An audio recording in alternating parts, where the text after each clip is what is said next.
It says we're good.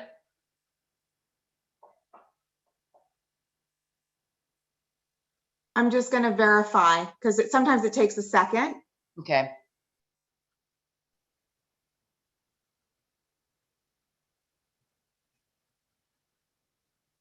There you go.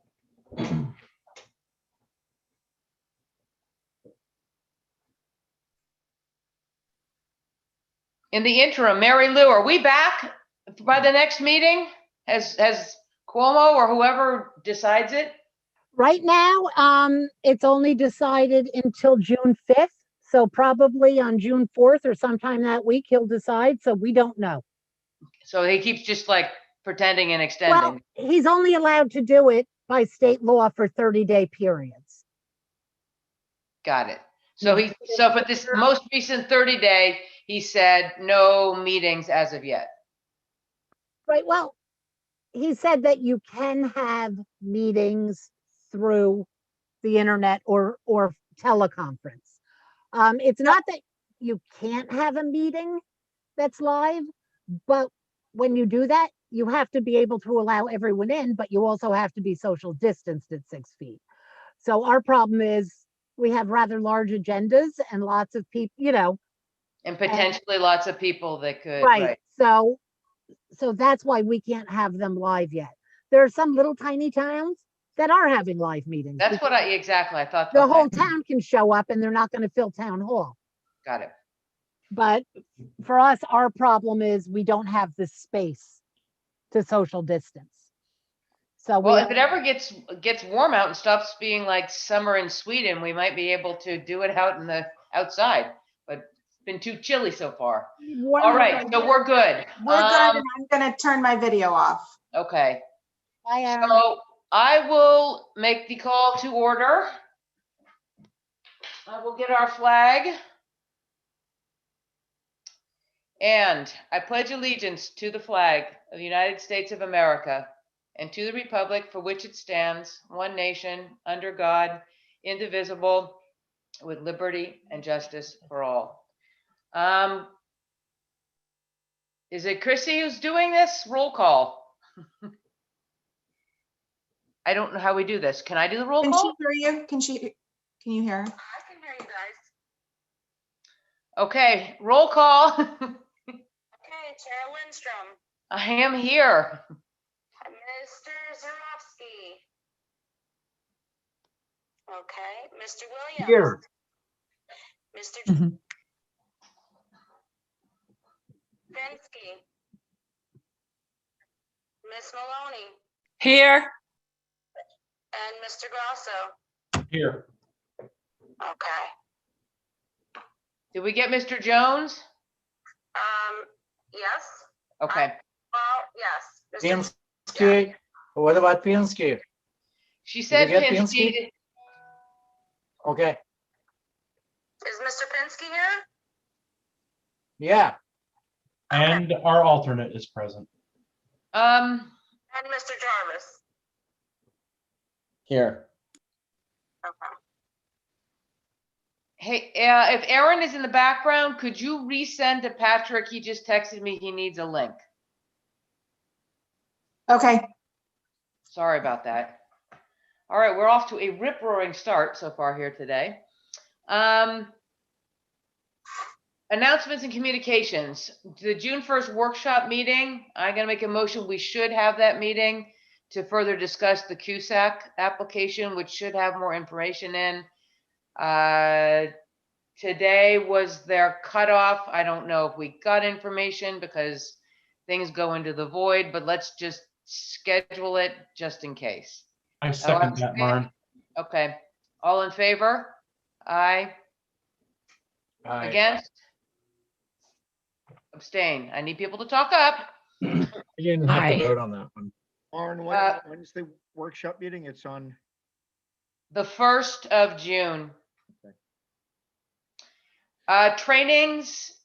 Mike just sent us one actually from the department, what is the Association of Towns on renewable energy. I know that the DEC has had a bunch recently also. They have the DEC likes a lot of wetlands ones. They have a whole wetlands series going through, about 5 of them. Action on the minutes, I am going to make a motion to table taking any action on the minutes because we don't have any minutes to do anything on. Do I have a second? Second, All in favor? aye. Aye. Aye. Against, abstain. All right, excuse me, our first application is Planning Board 2021-04 for a lot line improvement. It's Stone Creek Manor, care of Ronald Domb. And this is a parcel on Medicahonts. Let me go to the video. Try and get this large enough. So unfortunately, I never know how to turn things in this, but you can see you have a very big 79 plus, is that it? Yeah, almost 80 acres. And right through the middle goes Medicahonts, and it would split one side with the other. Pretty simple lot line. Here is the certification if we so care. I think, Bill, you're on for the applicant. Yes, I am. Does anybody have any questions on this on the board? Is that a lake portrayed in the, in the larger lot? Yes, it is. Yep. Okay. And out of morbid curiosity, do you know what they plan, anything else they plan to do with it, or they just told you this at this point? At this point, he just wants to, because it's on the other side of the road. He originally thought about making a couple lots on this side of the road and then decided just to cut it off as is, just because it makes sense to do that. The large portion of the land, he's been doing a lot of clearing and cleaning. There's a lot of debris out there, so he's been cleaning that up and trying to make it nicer, and get a better feel for what he wants to do with it. Okay. Hey, Bill, isn't the lake or pond, whatever you want to call it, isn't it towards the back corner of the property? It's not on the front side, roadside, right? That's correct. It's you can see kind of at the lower right, as you see on the screen here, as the road is Right. coming through, everything's turned. Yeah. Okay. But you'll see the road here, and then up to the upper left side is what's this we called a lake. I don't know if maybe a lake or a pond. And then just beyond that is the property line, which runs down the center of the, I forgot which creek that is there, the Medicahonts Kill maybe, is the property line on the upper side of the screen as we're seeing it there. Thank you. Anything else, guys? Then I would make a motion, if anybody doesn't have any more questions, to certify the lot line improvement. Do I have a second on that? Second. All in favor? Aye. Aye. Aye. Against, abstain. All right, so that is a certified lot line improvement. I guess, Bill, the only thing that we'll have to change there is the preliminary plan will have to be a final plan. Right. And we also have, it's hard to see because it's sideways, and it might be up in the corner there. We have a lot line improvement map note.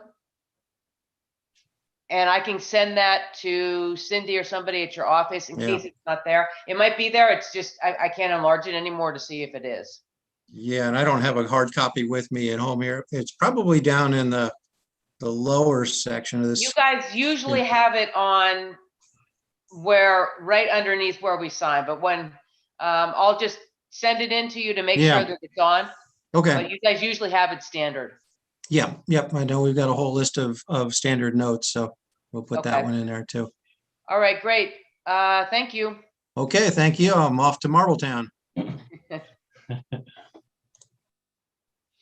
Next, we have John Dawson and Cindy Graham.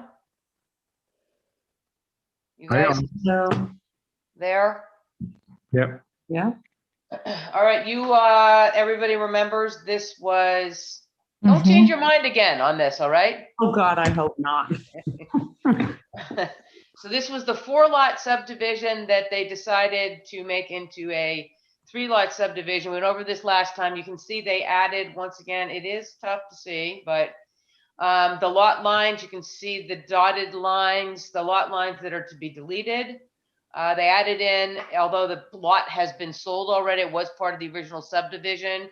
It's lot 2 down in the bottom left corner, the septic and the house and the setbacks there. The driveway isn't changing, so they don't need a new shared driveway agreement. And they have the core habitat in back.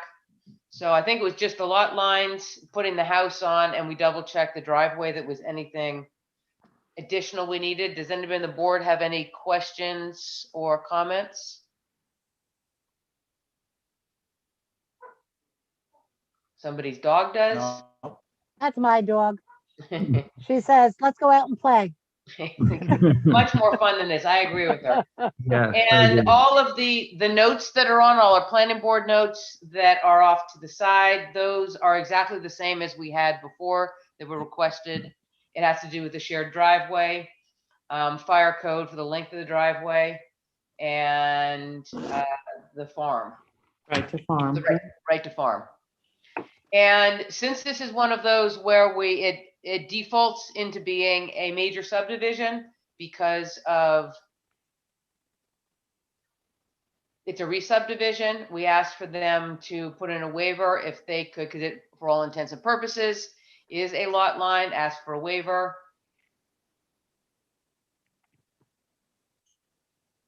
So if everybody's okay with that, could I have a motion to accept the waiver for the stipulations of a major subdivision? Motion to accept. Second. Second. Ooh, in censor round, we got a second and a motion at once. All in favor? Aye. Aye. Against? Abstain. All right, this is a subdivision. We do have a public hearing on this tonight, so we need to type this for seeker. I cannot remember since we have no minutes or notes. I'm going to maybe retype it again, but I would type this as an unlisted, uncoordinated. Do I have a second on that? Second. And that's a roll call vote. Jarowski, Yes.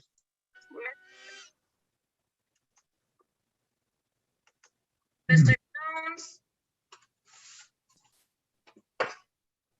Mr. Pinsky, Yes. Ms. Maloney, Yes. Mr. Grasso, Yes. and Mr. Jarvis.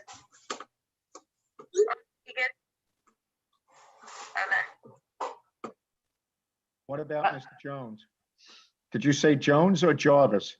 I think you said Can't Jones hear. at the beginning. Yes. And Mr. Jarvis doesn't need to be seated because we have enough for quorum at this point. So he gets to just sit and listen. And Patrick is not on yet, right? So Mark Jones, yes. I didn't hear my name. Patrick could be sitting in the lobby waiting for entrance.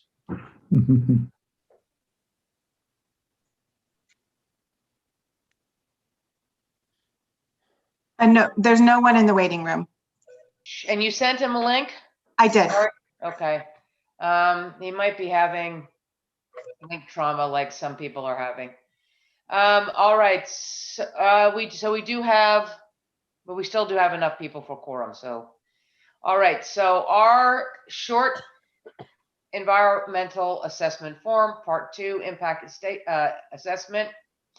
Will the proposed action create a material conflict with an adopted land use plan or zoning regulation? No. Will it result in a change of use or intensity of land? No. In fact, it's going less intense. Will the action impair the character or quality of the existing community? No. Will it have an impact on the environmental characters that cause the establishment of a CEA? No. Will it result in an adverse change in the existing level of traffic or affect existing infrastructure for mass transit, biking, or walkways? No. Will it cause an increase in the use of energy and it fails to incorporate reasonably available energy conservation or renewable energy opportunities? No. Will it impact existing public or private water supplies? No. Public or private wastewater treatment utilities? No. Will it impair the character or quality of important historic, archaeological, architectural, or aesthetic resources? No. Will it result in an adverse change to natural resources, wetlands, water bodies, groundwater, air quality, flora, fauna? No or small. Will it result in increase the potential erosion, flooding, or drainage problems? No or small. And will it create a hazard to environmental resources or human health? No. Because of that, we have determined that the information analysis above and any supporting document that the proposed action will not result in any significant adverse environmental impacts, thus a negative declaration. So I will make a motion to make this a negative declaration for this application. Do I have a second? Second. And that's an attempted roll call also. Zarowski, Yes. Mr. Williams. Mr. Williams, Mr. Jones, Yes. Mr. Pinsky, Yes. Ms. Maloney, Yes. Mr. Grasso.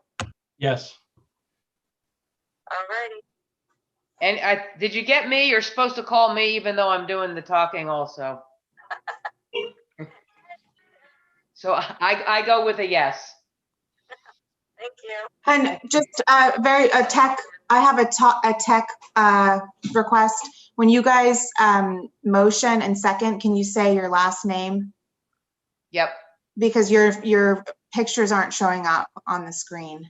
And Maren, before we look at this, do we have to open it up for anybody on the public hearing if there's anybody here? Yep, we do. We're waiting there. Okay. We're doing our technical, thank you, but we're doing our technical. So now we are open since we have officially done a negative for seeker.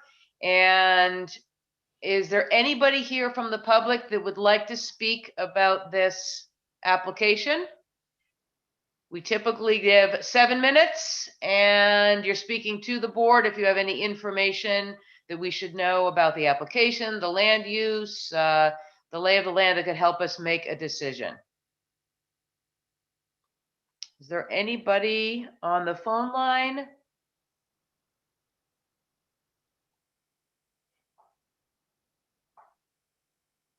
I believe it's *6 to unmute if you're on a phone.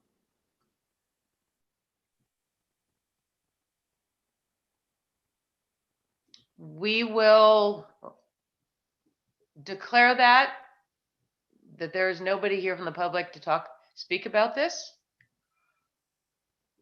Motion to What? close public hearing, Zarowski. Do I have a second? You do. Grasso. Second. All in favor? Aye. Aye. Aye. Against? Abstain.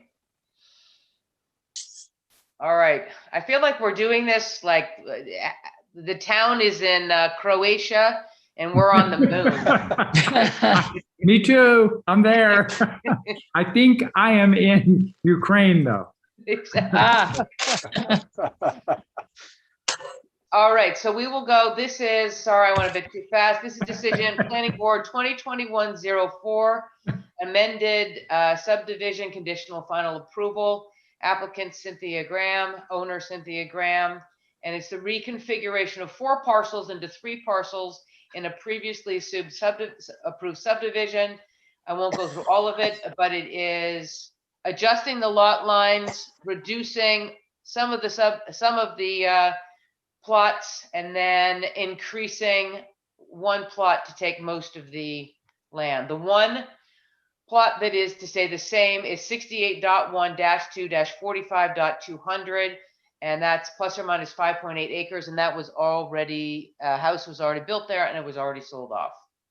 These are all in the R5 district and contain some Ulster County habitat core lands and meeting importance. The previous subdivision was subdivision number 1 of 2020. And since this is a re-subdivision, it constitutes a major subdivision. Findings. We received a zoning referral and determination letter for a major subdivision from the code enforcement officer. Parcel was previously subdivided in 2020 SPD 2020-01 into 4 parcels. Because of the previous subdivision, the application is a re-subdivision of lands which per 125-12 constitutes a major subdivision.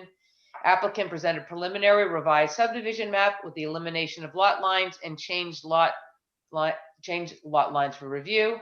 It is R5 zoning district, proposes the re-subdivision of 68.1-4-45, which is the full original of 47.5 acres. The re-subdivision will reconfigure this 4 parcels into 3 parcels in the previously approved subdivision via A, the combination of 2 parcels, 68.1-2-45.300 and 68.1-2-45.400, and B, the adjustment of the lot line for 68.1-2-45.100, reducing it from 14.27 to 10.05 acres to create 1 plus or minus 30.19 acre parcel through these series of lot adjustments. As stated before, 68.1-2-45.200 is to remain as previously subdivided. The existing plats are filed with the Ulster County Clerk. Current use of the parcel is residential and woodlands. Town of Rochester R5 zone districts are rural conservation districts where intended to conserve large open areas of the town while allowing for very low density residential development. The board encouraged the applicant to preserve the existing natural resources and woodlands as per subdivision code guidelines stated in Tor Zoning Code 125-21 and 125-22. Additionally, in Ulster County, habitat core of medium importance is found on the rear of the proposed lot 3. In the course of the previous subdivision, the planning board discussed the preservation of the core habitat lands in the regular public meetings of 4/13/2020, 5/11/2020, and expressed the preference that no development is to occur within the habitat core area. This will continue as a condition of approval with the re-subdivision. Existing site conditions include woodlands, 2 parcels with single-family dwellings, water and septic, and accessory structures, which are to remain which 2 of the 3 lots. The applicant requests a waiver from the requirements of Chapter 125-12 major subdivision. Planning board discussed the nature of the subdivision, determined the waivers could be given for substantially all of the required elements of a major subdivision. The planning board discussed the application, proposed changes in lot lines, existing locations of structures, access wells, septic, topography, and environmental habitat. Board requested the location of structures, well, septic, and driveway for lot 2 be shown on the final plat, and they were added by the applicant. Application was determined to meet the requirements of an unlisted seeker action. Whoa, there's Patrick. And a negative declaration was determined upon review.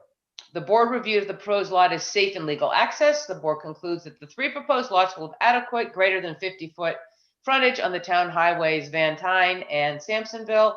There's no change to the parcel's access using the previously approved road maintenance and shared driveway agreement for the proposed reconfigure subdivision. Parcel is an R5 zoning district. Upon review, the board concludes that the 3 proposed reconfigure parcels meet or exceed the bulk standard requirements for the R5 zoning district. The reconfiguration represents a less intensive land use as 1 proposed lot is being eliminated. The board reviewed the proposed lots to support water and septic. 2 lots of existing well and septic, and the 3rd reconfigured lot had well and septic certified for the previous subdivision in 2020-02. A public hearing was held. Draft findings were prepared by the chairman, were read, and can now be discussed by the planning board in a public meeting at the time of adoption. Any comments on the findings? All right, do I have a motion to, was that a comment or no? No, I'm fine. No comments. A motion to adopt the findings, please. I make a motion to adopt the findings. I make a motion. I'm gonna make Zorian the second because his connection is slowest, so he always gets punched at the second. Just due to bandwidth problems. All in favor? Aye. Aye. Again? Abstain. All right, resolved. The Town of Rochester Planning Board grants major subdivision conditional final approval to permit the subdivision of lands situated at 13 Van Tyne Road in Kerhonkson. Plan dated April 12th, 2021 is approved the following conditions.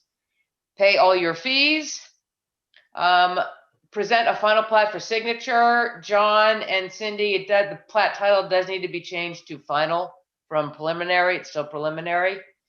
And any and all development shall comply with 125-21 and 22 with specific attention paid to 22A sections 4, 5, 7, and 8 regarding woodland preservation. The planning board expresses the preference that no development shall occur within the Ulster County Habitat Core Area, and all required local, county, state, or federal permits shall be secured for the current and future use of these lands. Everybody needs to read this carefully now. The approval shall expire 180 days from this approval date unless the final plat is presented and signed by the chairman. This period may be extended for 2 additional 90-day periods upon application to and resolution by the planning board. Planning board further grants major subdivision conditional final approval permitting the subdivision of lands upon the satisfactory completion of the conditions of approval 1 and 2. Am I correct on? Yep. And grants the authority to the chairman to certify that the conditions have been met and review, sign, and date the plat without further resolution at such time. The owner shall file in the office of the Ulster County Clerk the approved plat bearing the chairman's signature and any other related documents within 62 days from the date of signature of such approval, and shall be deemed to expire without further notice in accordance with New York State Town Law 276. And the owner shall have the responsibility to return 3 Ulster County Clerk certified copies of the final plat and any other related documents to the planning board within 30 days of such filing. Any questions on the conditions of the approval or the approval? Any comments? I have one. Yeah? On the final map and Mylars that I'm going to be filing. On the map that I submitted to you guys for clarification, I had dotted lines on there that showed lot lines to be removed. Should the map stand as it is in front of you, or should I have those removed for clarification and just have it show the 3 parcels that it is now? No, we tend to keep it always with the lot line to be removed on that final. So it should stand as it is basically the short answer. It does say also with a note, lot line to be removed, right? It's not just a dotted line. That is true. It's a dotted line that says lot line to be removed. And that's fine. Just leave it like that. Okay, perfect. That was my only question. And thank you for bearing with me in my indecision. It's been a tough couple of years. Well, if you come back again, we might not be as happy. Well, I can't promise I won't come back again, but it won't be for this. Right, parcel. exactly. For this lot, at least if it's come back in for this lot, we're gonna have a psychiatrist for counseling. Okay. Foots with it too much. Anybody on the board with any comments or questions? Do I have a motion to adopt the conditional final approval? Motion to I'll adopt. make a motion to adopt it. That's a 1 and a 2.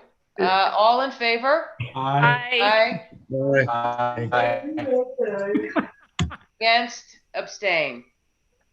Perfect. All right, you are done, Cindy and John. Thank you very Thank much, you. Maren. May you have an early night and get home to bed quickly. Thank you. Good night. All right, Tavo just came in under the wire, or he was secretly looking and not in. So this is, let me go back to our agenda. This is, we don't have any numbers for anything at this juncture. We're a little backed up. It is for Ennis, this is the lot line improvement and site plan amendment for moving the spa, for putting together 2 parcels that they have, and to moving the spa from the previously approved site plan location onto the added acreage that they will add with the lot line. It's AR3 Residential Agriculture Zoning District, and we are at 10 Bank Street in Accord. So I pulled in some reference just to refresh us all.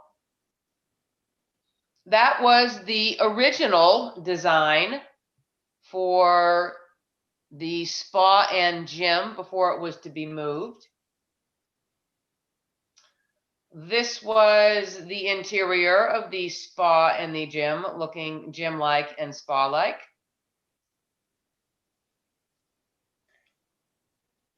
And this is the current look of the spa from north and south elevation and from west and east elevation. And Maren, if I can just add real quick, it's Nadine. Yep. The previous one that you shown was 2 stories. So like the gym was on the bottom floor and the spa was on the upper floor. And the new proposal is all one story. And is it spa and gym? It is. So there's an enclosed section of the building, the spa and the gym, and then there's 2 kind of open to the outdoors areas with The covered area stuff here. right. So and there's some outdoor kind of yoga planned, and the spas like the hot tub and the cold tubs are proposed outdoors under the roof. But so the footprint is a little longer than the previous one because it is all one level now and not 2 stories. Okay. This hopefully get everybody to see. It doesn't totally fit, but just to refresh everybody, there's the original map that we approved. And you can see where it says right in the middle, number 2, where it says improved upper parking area, 58 spaces. That white spot that it's written in, that's your lot line that is joining in. Everything else on the plan stays the same except for moving the spa into that white area. It's just so I figured everybody could remember what we had done before. I guess this is the only really germane part.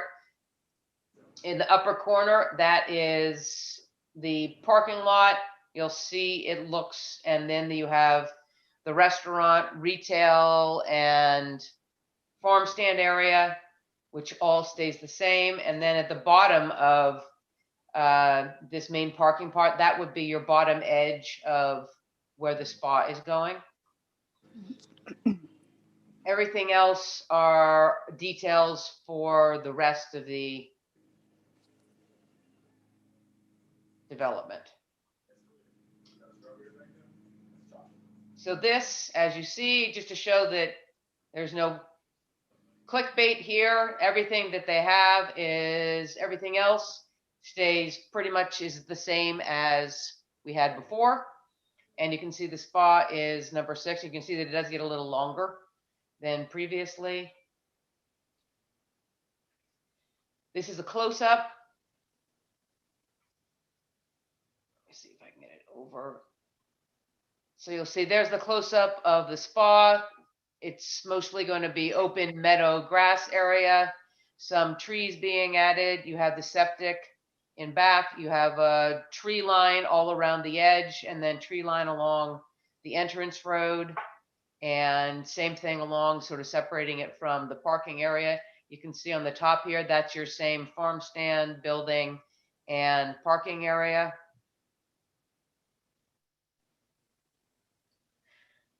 We have tear sheet for the lighting. There's a light.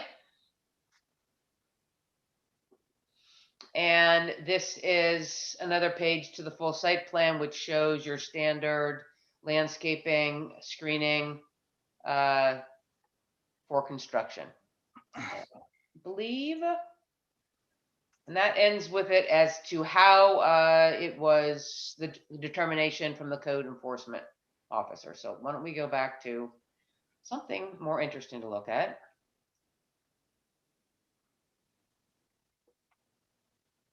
And Nadine, do you want to, I do the quick overview. Do you want to add any more? Yeah, Nadine, that was great. That was great though, the comparison, because Hello? like, oh, Hey, sorry, Tabo, I was on another call. okay. Maren just did an overview, so we were just going to add a little bit more information. So, but like Maren said, you know, really the only thing that changes the amendment to the site plan is that the spa location of the building is moving. The The lot line adjustment, of course, is in addition to that. So we're kind of looking at two different things, but it is a lot consolidation. So that's fairly minor. So our first submission was really the concept of it and to present it. And then the second submission we made in advance of this meeting really included additional detail. We included another sheet showing the septic details, some landscaping details, the connection of the walkway between the new facility and the existing parking lot. So we've added, layered the details in a bit. We have made the submission of the septic plan to the health department. They already went out and looked at the test holes, so they're reviewing this plan now. We did get a flow confirmation letter from them, so they're well into the process of looking at it. We also submitted the lighting details, which the lighting here is mostly on the building and under the pavilion roofing, which the corner of the pavilion, I think, is about 100 feet. Let me just see. Yeah, it's over 100 feet from the nearest neighboring property line off-site.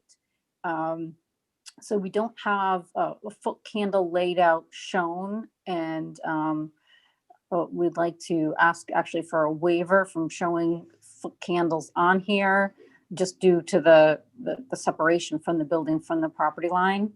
Then the other information that was submitted was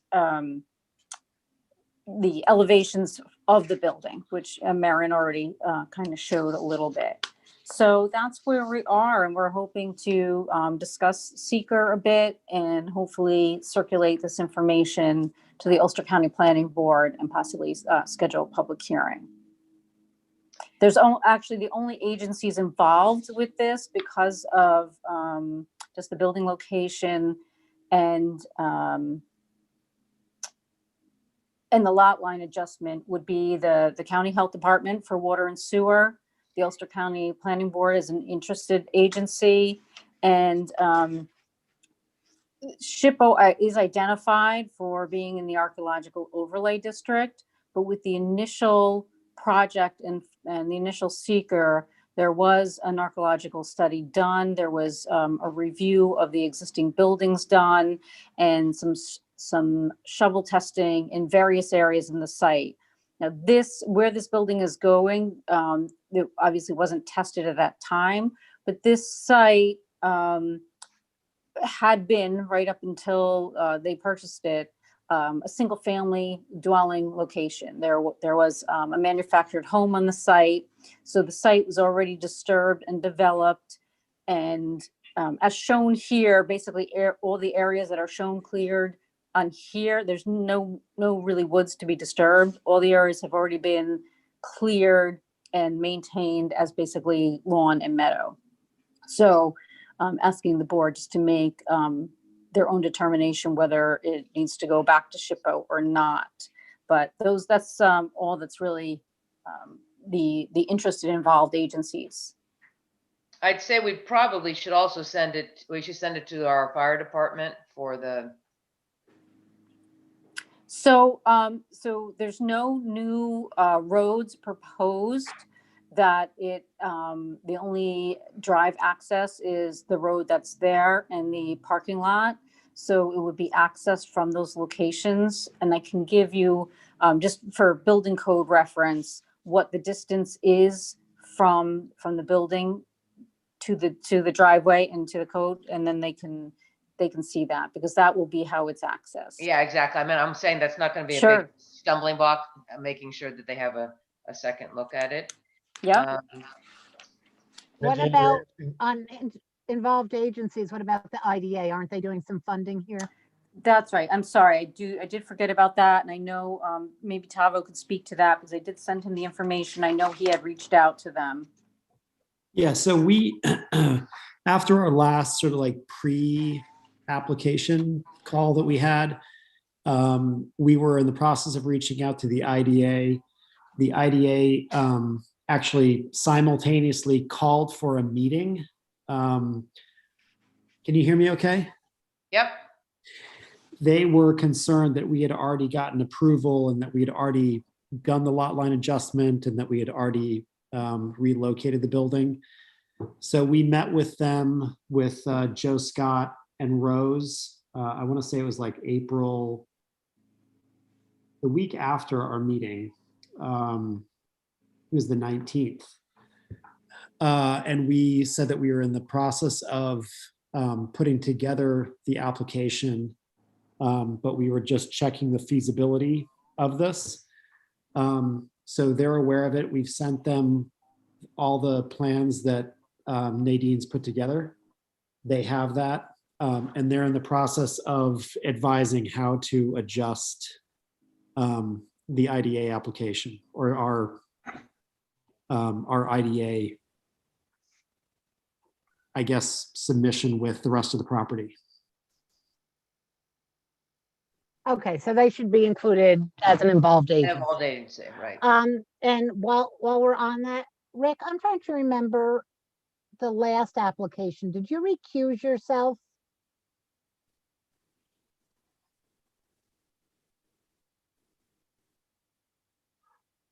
Did who recuse themselves?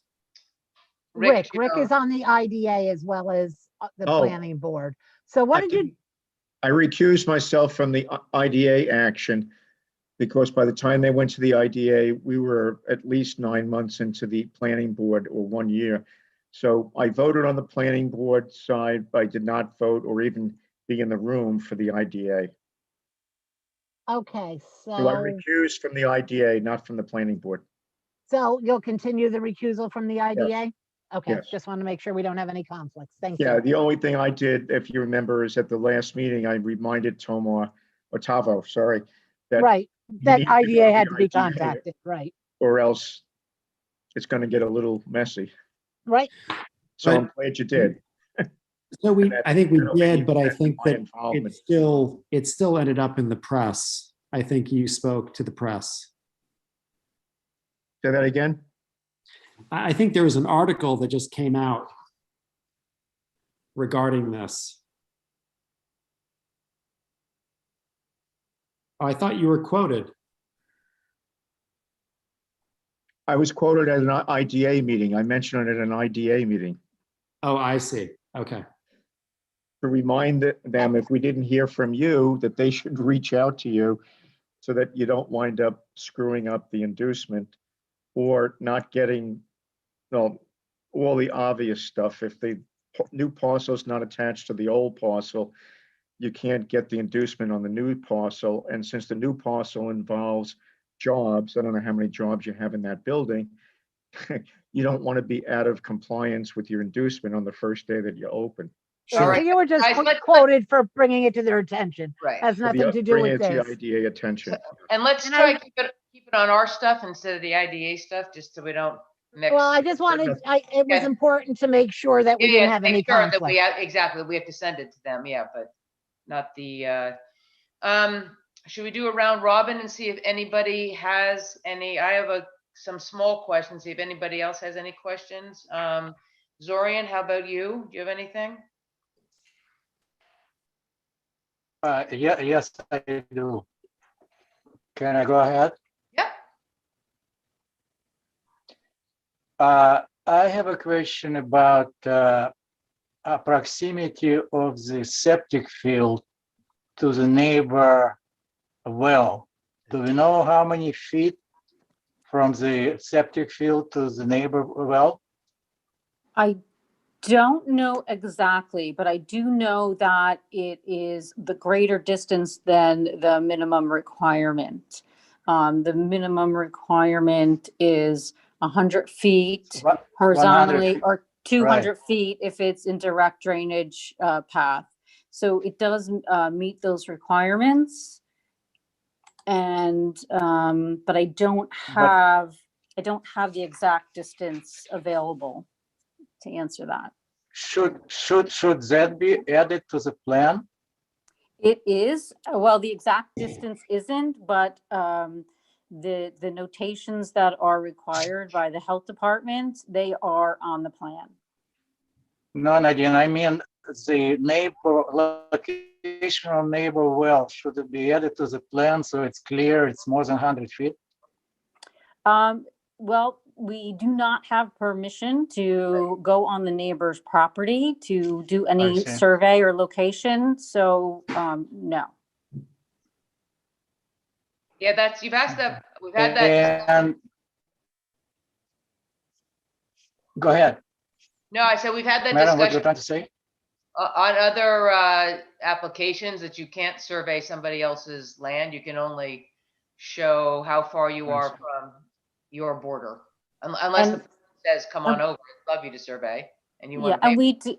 we did make a visual inspection in the areas within the required setback distances to confirm that the well was not in those locations.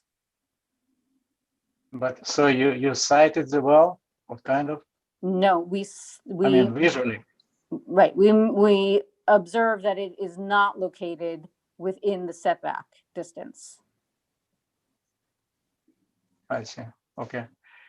And I have another question, maybe just for my education.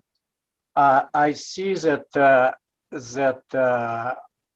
septic field located close to the drop in vertically. So wouldn't liquid seep through the side of the drop or not necessarily? No. This is not a raised system. It is a Okay. full in-ground system, and the slope that it's adjacent to is reasonable for its location. And again, that's the health department purview. So if they approve the location, or if they have an issue with the location, they will identify such. I see. Okay, thank you, Nadia. You're welcome. Rick, do you have anything? Nadine, what was the reason why you asked for the waiver for the lighting, the lumens, the survey of the lumens? Yeah, the actual photometric mapping of the foot candles, there is no parking lot addition. There is no, parking lot lighting that's being added because of this building. All the lights that are proposed are either exterior mounted, which is mainly on the side that already faces the main facility, because that's the access, along with some lighting under the canopy, which by under the canopy, it already meets the dark sky requirements and being shielded. And it is located, the closest corner of that canopy to the neighboring property to the south is over 100 feet away. So, as far as we know of the spread of a foot candle horizontally on the ground, that it will not be greater than, 0.1. It'll at that location, unless it was, some floodlight that was mounted, I don't even know how high, to make it spread 100 feet. And really, there isn't one light that I can think of that would spread that far horizontally.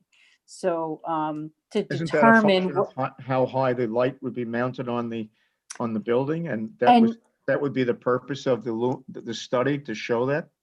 well, and the intensity of a light fixture. But the light fixtures that they're proposing on this building and the locations and the mounting height that they're proposing, there's no way the foot candles will probably spread any more than 15 feet horizontally on the ground.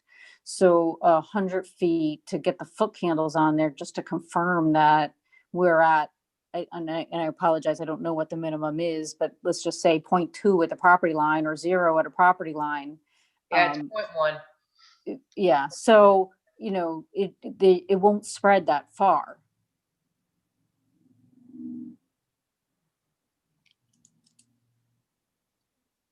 Where is the house? Maren, can you show a picture of where the house is in relationship to that property line? The neighbor's house. So the only thing we show on there is there's a garage that's at the base of that slope, fairly close to the property line, and then the home is further away. So on sheet, I think it's 2, There's a box shown on the neighboring property. I don't even think it shows on that one.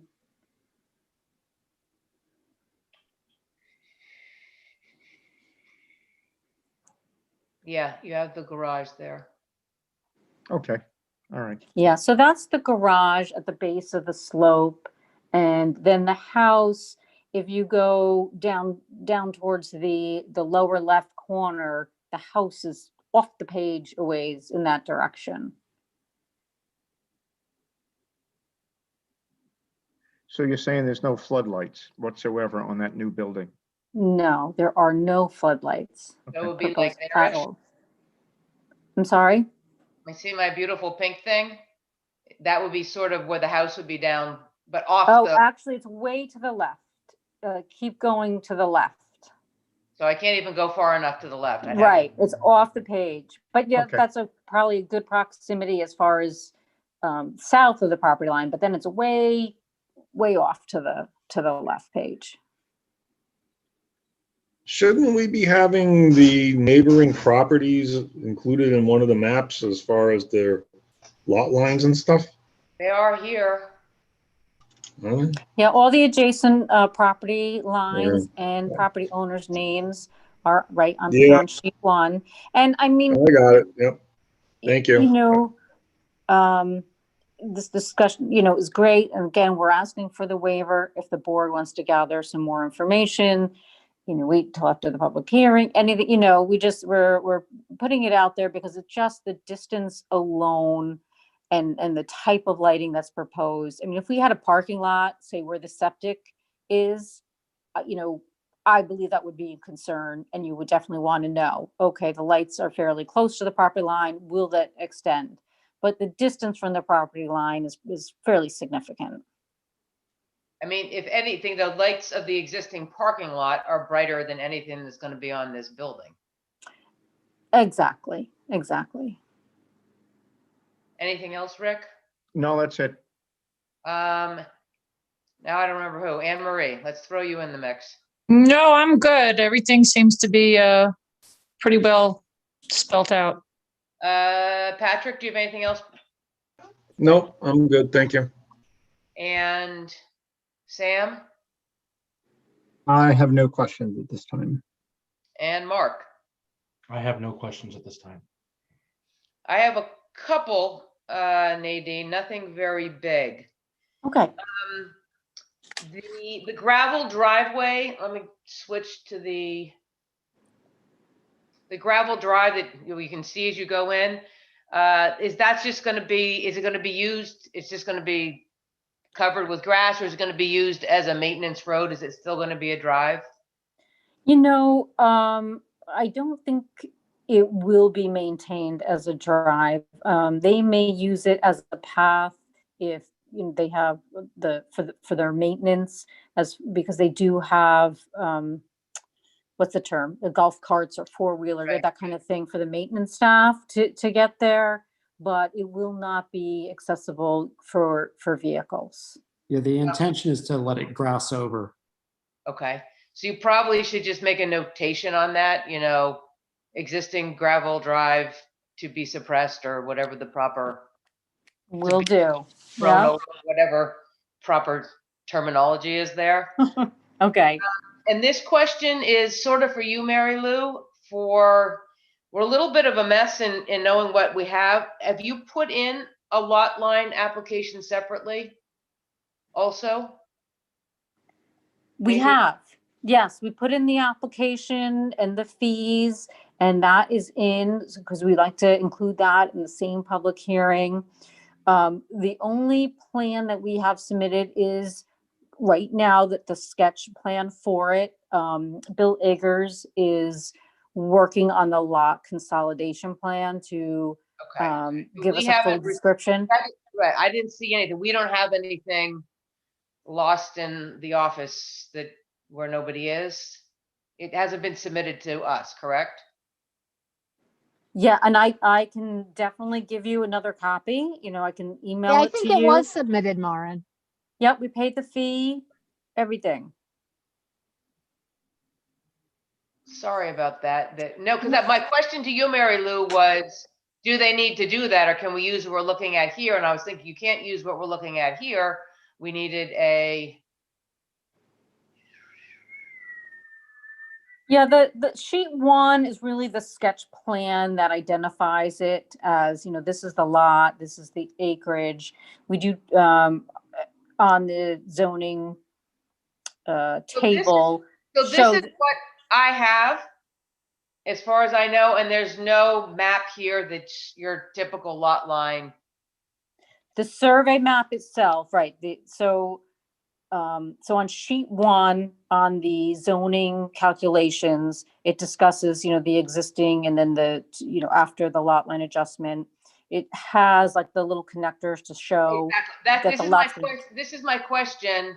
Can this be used, Mary Lou, for a lot line, or do we just need a clean, plain lot line picture? Or Yeah, can this you'll all- need the survey map. Exactly. So we can't do the lot line till we get the survey map. I'm trying to move this along. Right, right. You're trying to get everything in so we can then we can- schedule a public exactly. hearing. Right, but we don't So that's what we I was don't saying. have that. Exactly, Nina. We can't go to public hearing till we don't have a survey map for the lot line. So we don't have that yet. I'd be sure I hadn't seen it. So that needs to get in. Okay, let me ask you this, if as we move forward, if we can schedule those things contingent on receipt of it, as far Now, as, I always like to do that, Nadine, but you get it in and you'll get it in and it doesn't ever really speed it up any faster. I mean, And right, the planning board really needs to look at the map before they can schedule a public hearing on it. just for the lot consolidation? Though, I mean, it Yeah. shows on here where the lots are and the lot line to be removed. I mean, we just need the official, survey prepared map. Right, but that's what they'll be using when I understand we know where it's gonna be, but that survey is what's going to be used,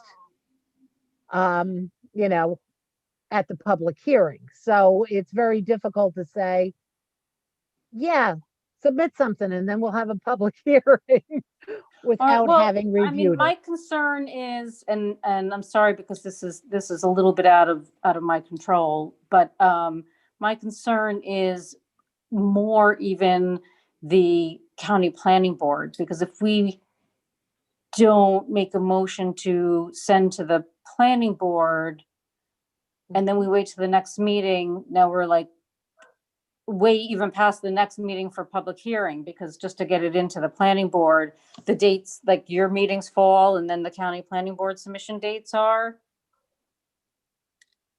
Is it, because would that lot line adjustment even have to go to the county planning board? That's what I'm thinking of. I like don't that- think so, but I don't know.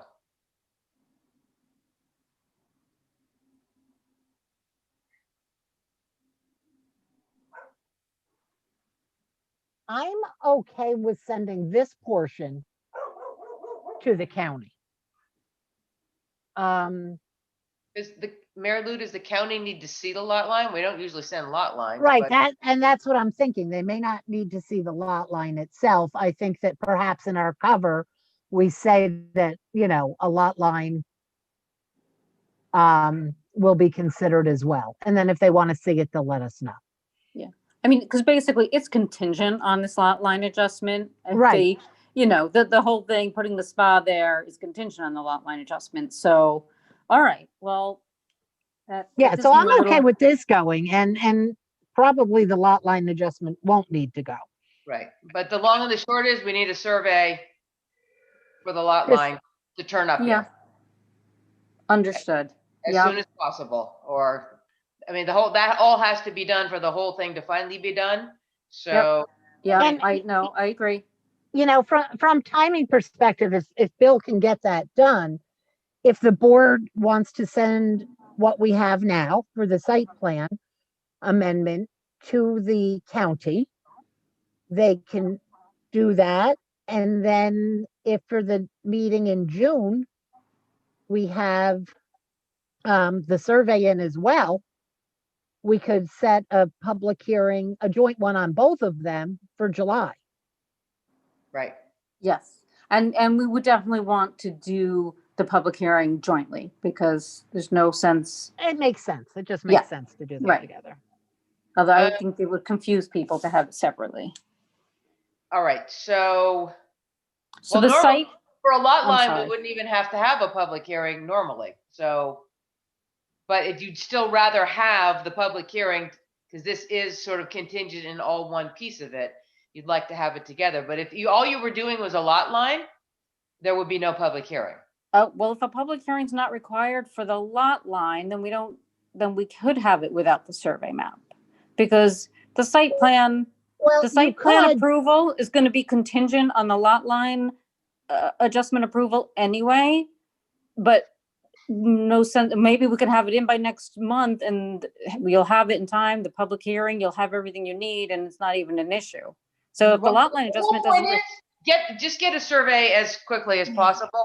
It's Yeah. sort of. right, because you're not gonna, everything's gonna be contingent on that. Right, so this is the Understood. things we need, because whether it's June, July, or whatever, if it's not here, then there's no approval of anything. You saw the septic, that's already, I have a question. Would it be possible to put a floor plan in, which we do have as one of our requirements? Like you had Yeah, before? I thought. No, we Oh. just have the elevation, and this floor plan is from the old gym, so Oh, I see. another one of those. Yeah, Tava, we have a floor plan on that, right? The new layout? Yep, we do. Okay. Yep, I we can figured that the submit that. architect did it. So yeah, so we could show that in the outdoor whatever area bit. For parking, the main area is just going to be used. So the spa was already part of the original site plan and site plan calculations for parking. Basically, it is for resort guests only. It's not open for general public use. So there is no impact by moving the spa from one location on the site to this location with regard to the original approved parking requirements. That's perfect. That answers the question. I didn't know if it was exactly open to the public now being here closer and you need more parking. Maren, if Yeah? I could ask a few questions whenever you guys are ready. Sure. And then if we had asked previous that there's, this was just a question that I had for the gravel walkway. Should there be some lighting there in case people are spying late at night that, some walkway lighting? Yeah, I know that we have other lighting throughout the site, so we will get some clarification on that. Right. Too relaxed after your massage and you fall asleep in the beautiful grasses. Yes. Then I had a different, Liz, I think that was my main thing was the lot line order. If you were suppressing the driveway and if you needed new parking, and then also who to send it to. So we have Department of Health, Planning Board, SHPO will have to decide, and IDA. And fire department. And fire department, exactly. Liz, do you want to pipe up with some questions? Yeah, just Liz is from CPL, so Nadine and Tavo, our planning consultant. Hi, Liz. Hi, Nadine. It's Liz Axelson, planner from CPL. So along the way, one of the things that I don't think you're going to really need my involvement in this review, first of all, but just a couple of things.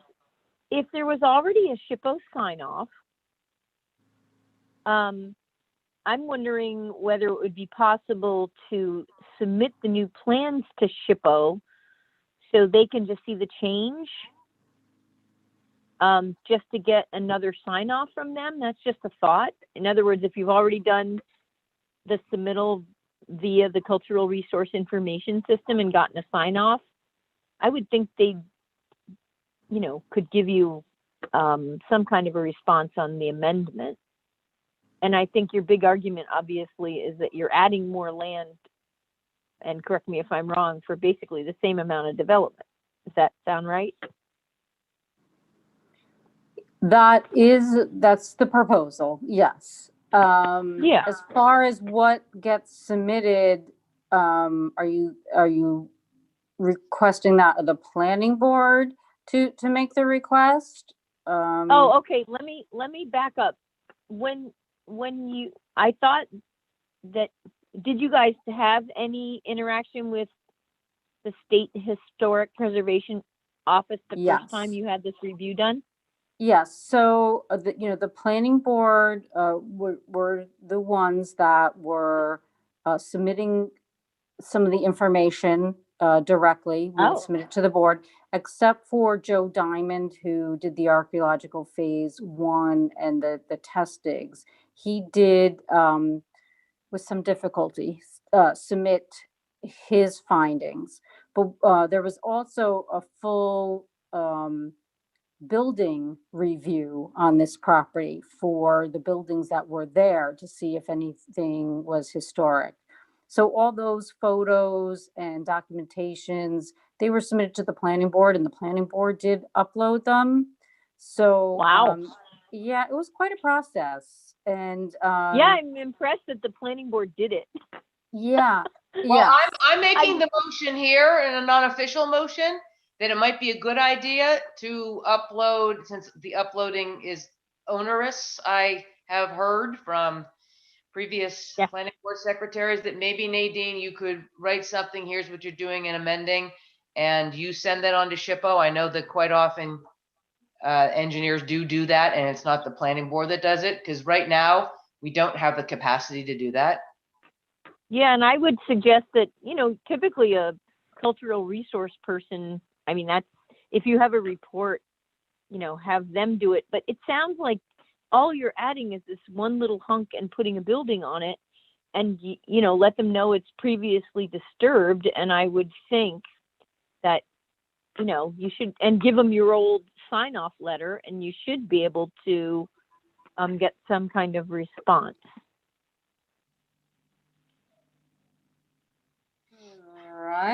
All right, so that's for you, Nadine. That's work for you. Anything else, Liz? I heard you guys talking about lighting, and it does look like everything's pretty far back from property lines. Is there, and it's all, as I understand, wall mounted? I can't really see the plans. Yeah, so it basically in this building, like I said, there's no additional parking. So there's the walkway to the building, there's the building itself, and then there's a covered outdoor space. So any lighting will be just wall mounted, at the doors or under the canopy lighting for the outdoor space. So you probably should just call out the little lights on the put those on the plan also, The light locations? light locations. And there's your light. That's your tear sheet of the light. But there's a different light fixture as well. And there's another light fixture, exactly, which is, I get to flip through to find, I remember seeing it here somewhere. So put those light fixtures and such on, and that'll help clarify that there's not a lot of lighting going in. So lighting on the building. Okay.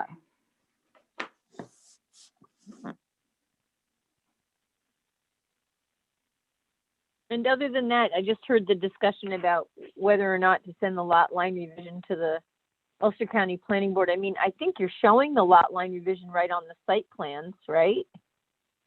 Yes. Yeah, I would think exactly what Nadine said. Right. Yep. Okay, good. That's really it. Thank you. I think that would be enough for them. So I would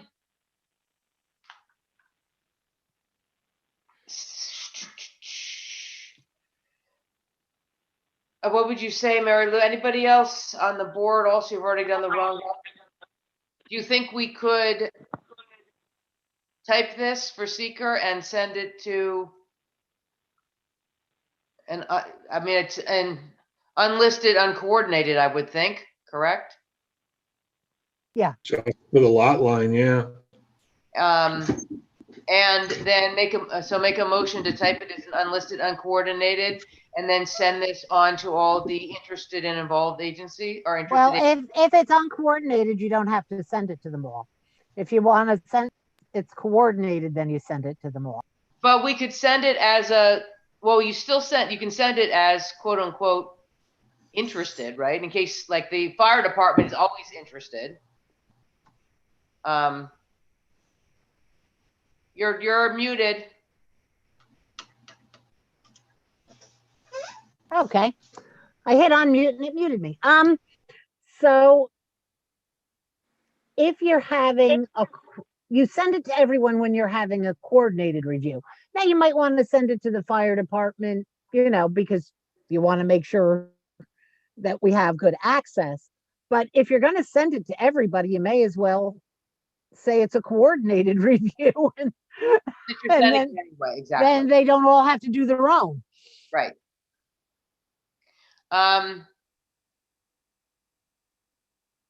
But yeah, if it's unlisted, uncoordinated, you don't have to send it for seeker to the other agencies. We lost Maren. I think we should have it looked at. So why don't we type this as an unlisted coordinated, There you go. which is sort of what I was trying to exactly get at. Can we just have, and do I have a second on that? I'll second that.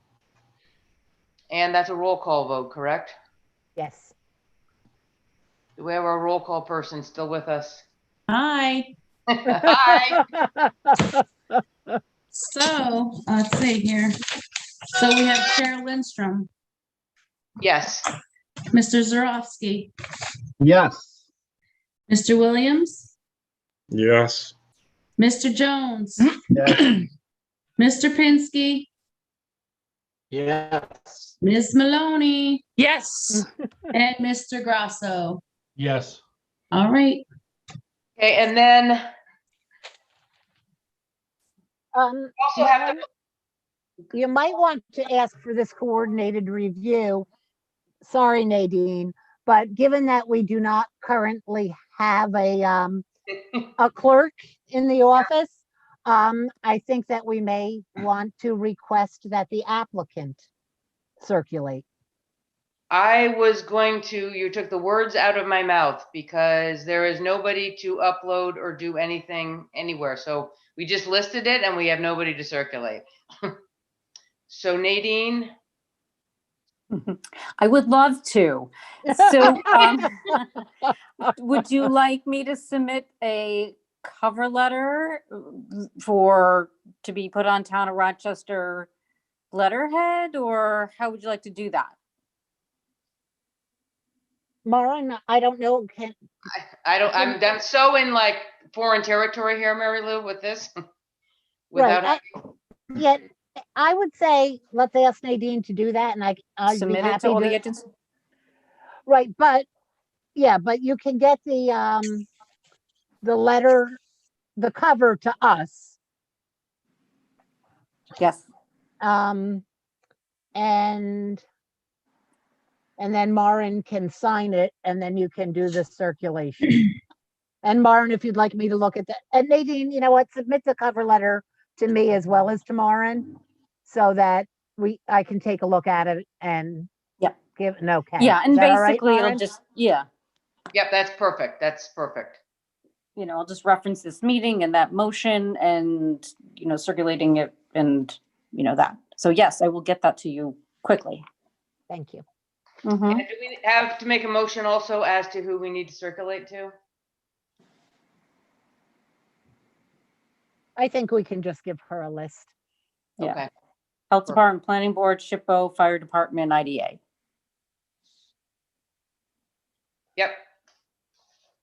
Okay. Perfect. And then, all right, I think we are. But we're set. IDA from you, not from us. I'm What's that? Sorry? Say that again. You're always like I said- half speaking. Sorry, I said IDA from them, not from us. No, IDA is funding part of this project. Therefore, under seeker, they're an involved agency.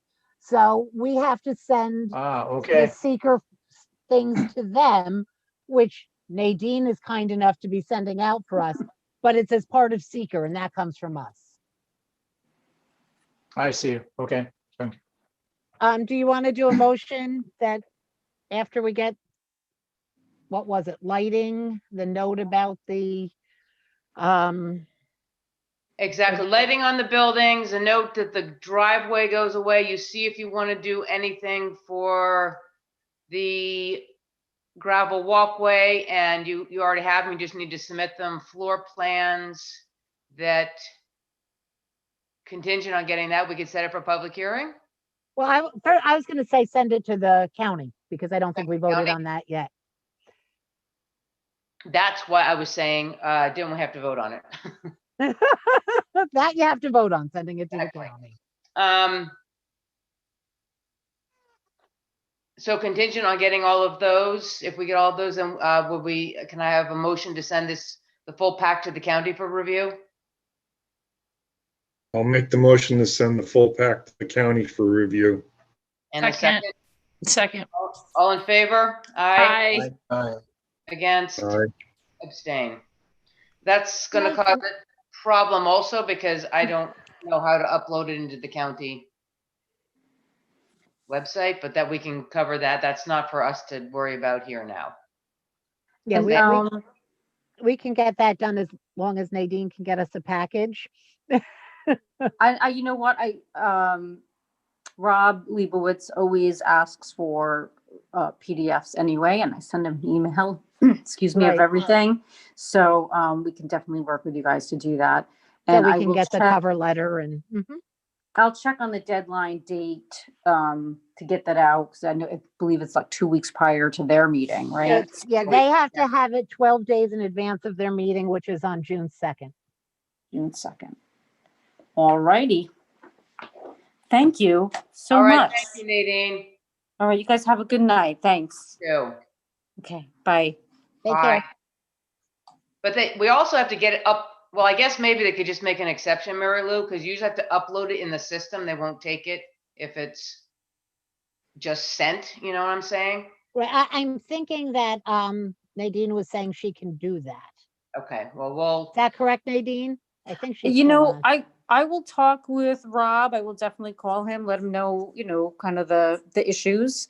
And as See, long as we have the form filled out by you all, for the review, I don't think we're gonna have a problem. Okay. Right, and Chrissy, I know you can't really answer for Kate, but sometimes the town board has to send things to the So she'd know how to do the right. planning board. Yeah, the Yes. county planning board. So maybe the clerk's office could be so kind. Of course. Thank you, Chrissy. You're welcome. All right. Thank you, Thank you. everybody, for pinch hitting here. All right. Next, we have Denise Ross, and everybody else is all around her because they had to sign off, but she's the lead on this. This is another one that this has been subdivided, as my joke was, more than Lady Gaga changes her clothes. It started in 88 all the way through 2005. So because of that, it's a lot line, but it turns itself into a major subdivision. So it's, once again, Planning Board 2021 will get a number at some point. And it's a conveyance of about 4.5 acres from a 14-acre lot to another about 7-acre lot. And you'll see it's very simple when you actually look what they're doing. And they're all on 20-acre lane in scenic Accord. So here is your determination.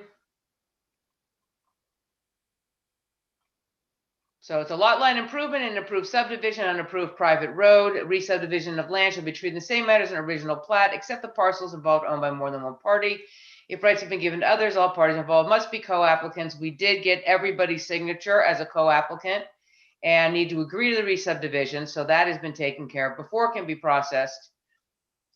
And also because it is a private road, we had to have the highway department look that this was going to meet all of the criteria.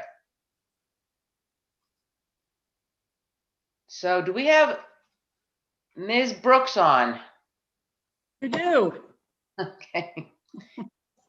So I'll try to squish it onto the screen, the key part. I guess maybe we start up at the tax map one. It might be easier to start talking from there, but just tell me to move maps around as you need. Sure. No, I think that's just fine.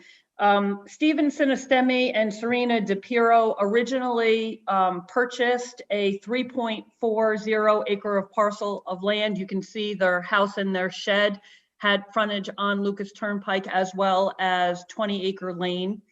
In 2018, they purchased an additional 3.55 acres from Denise Ross, increasing it to 6.95 acres. And now they are proposing to purchase an additional 4.52 acres to bring their lot to a total size of 11.47 acres. Still will be improved just with one single family dwelling. As time's going on, they are little by little purchasing additional land. 20-acre lane, actually, until I was reviewing it today, I didn't realize that actually 20-acre lane was created back in 1988. Yeah. So this has been through, I think, 4 or 5 subdivisions over the years. And the resultant lot that Denise will retain is 9.85 acres. So it's complicated, but very straightforward, actually. Yeah. The members of the board, do you have any questions? Let's start with Mr. Sam. I had no questions on this. Anne Marie, No questions at all. Thank you. Mark, I'm all set. Rick, No, I'm fine. and Zorian. No questions. So the one thing that we do have to do, because this is a major subdivision, they need to ask for a waiver for a lot of the stipulations of a major subdivision. So that was submitted, and it was very specific. It was from relief from the major subdivision checklist and the long EAF form and soil type specifically. I might say that you might want to include on this a way, it's just expand the request to be the non-applicable elements of 140-15 and 140-17. So it covers everything. Okay, great. Does anybody have any objection to that? It looks a bit too specific here. You have a lot of things in there for major subdivisions like curb cuts and roads and open space, all of which are non-applicable. So I'd sort of make a motion, if I could say, to accept the waiver if it is expanded to all of the non-applicable elements of 140-15, 140-17. Anybody have any opinions? Well, since it's a pre-app, I think we should just wait for the new waiver. And Yeah. then when they're on the regular agenda, then grant it. Right. But I think it's pretty clean. Otherwise, yeah, we don't need the slope stuff and all that. Exactly, the top of the slopes, the everything. And so it was, just so the rest of the board knows, it was 140-10 D3, which is to you have to refer to the highway department when it's a private road to make sure that they're okay with the change. Normally, I think what that would mean is you're adding in additional lots onto the private road and they could have access problems. But they already did do that. And we also already have, we have deeds, we have, what else? Ag statement, we have the EAF.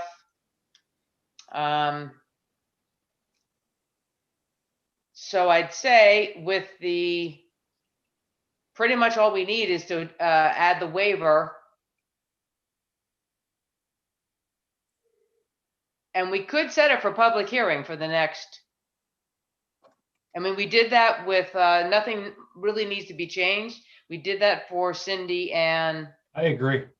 I mean, this has been in our office, in not our planning board office, but in the office of the town for a really long time. So I sort of think we could expedite it.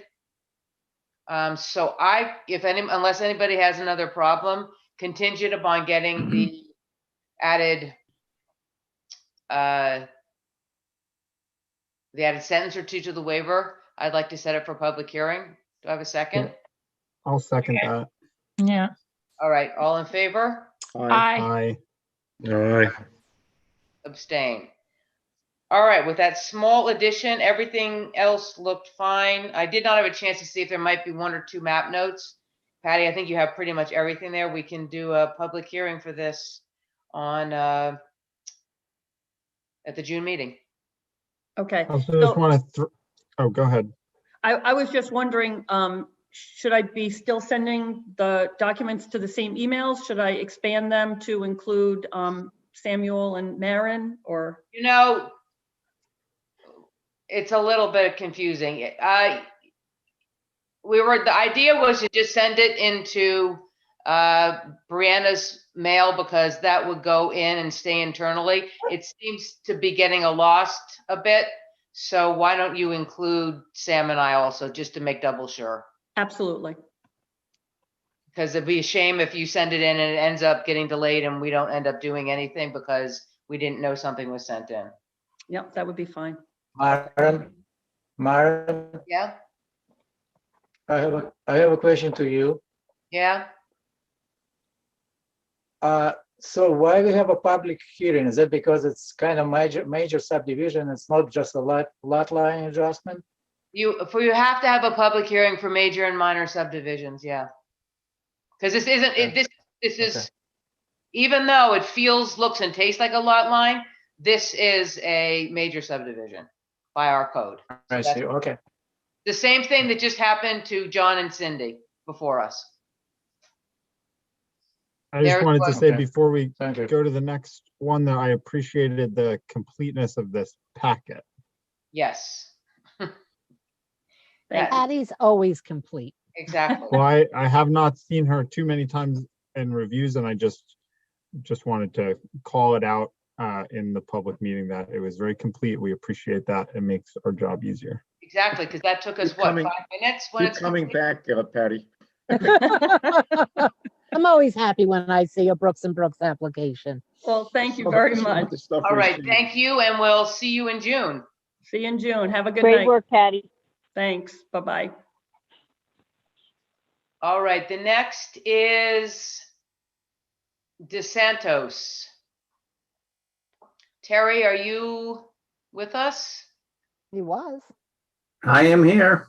All right, let me do a quick overview and then I will hand it off to you. Hopefully everybody, I mean, this is always awkward, like this is as much as I can expand it.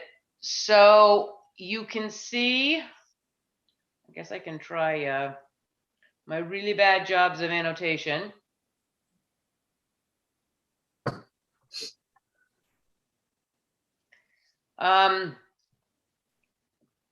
You have the application is for the division of an 11.23 acre parcel by Carmina DeSantos, a minor subdivision, into 2 lots. The lot 2 would be 2.06 acres and lot 1 will be the remaining 9.22 acres. The parcel is located at 58 Stony Road and Accord is the R2 zoning district. The difficulty we go into is a big part of it. All of this mess is wetlands. This is a pond. The proposal is to come in this way. And as you can see, a new proposed house here. You have an existing house up above. You'll see it better. I have an aerial shot here. And one difficulty we have here is there's no room for septic. So their proposal is an easement, that's that next bad pink line, into the septic area over here. So it's, and the lot line, well, this is allowed, will go through the pond. So looks really easy, really simple on paper. It's a little more complex by the lay of the land. Why is it even being subdivided? Just leave it all as one and just work with, well, maybe Terry can explain that. Well, we can, so let's go through this. I tried to do this to make it a little bit, we could go to the natural resource mapper. So you can see the border. So there's your pond again. The big blue is the pond. Then you have the riparian buffer around it. And then the sort of deeper, brighter blue is the stream. So a lot of this property is underwater, so to speak. Where the red dot is, that's the current structures. So that's sort of your stream situation. What's Then, the crosshatch area, Mon? the Go back. crosshatch area that you see is wetlands.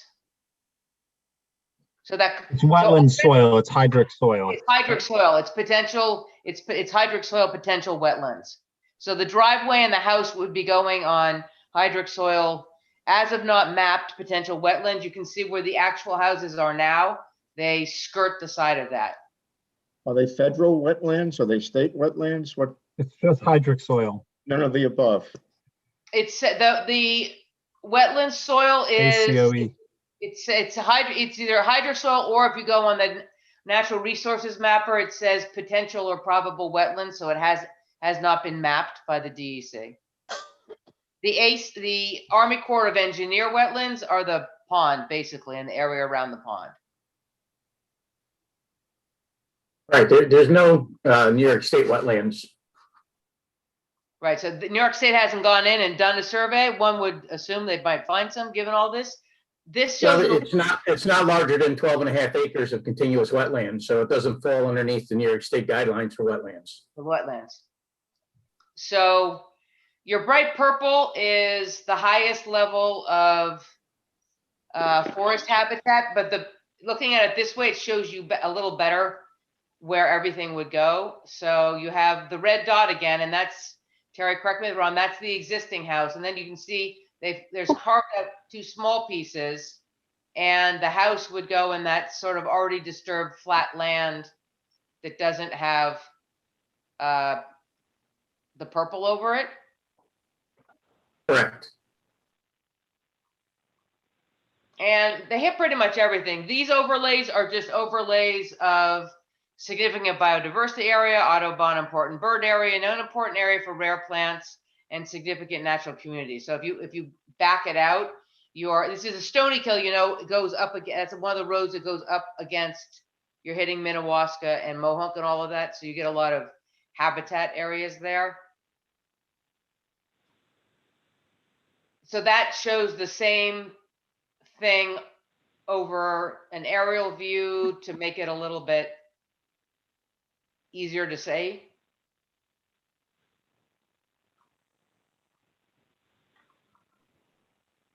And I will go back to the proper map.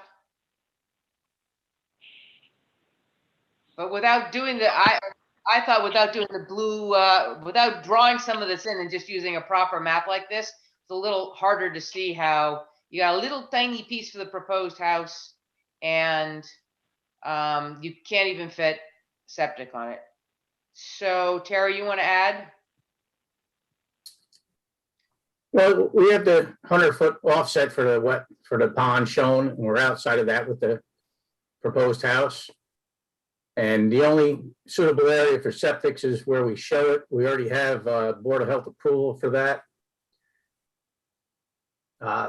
This is a family-owned parcel that this parcel is being given to the son from the mother.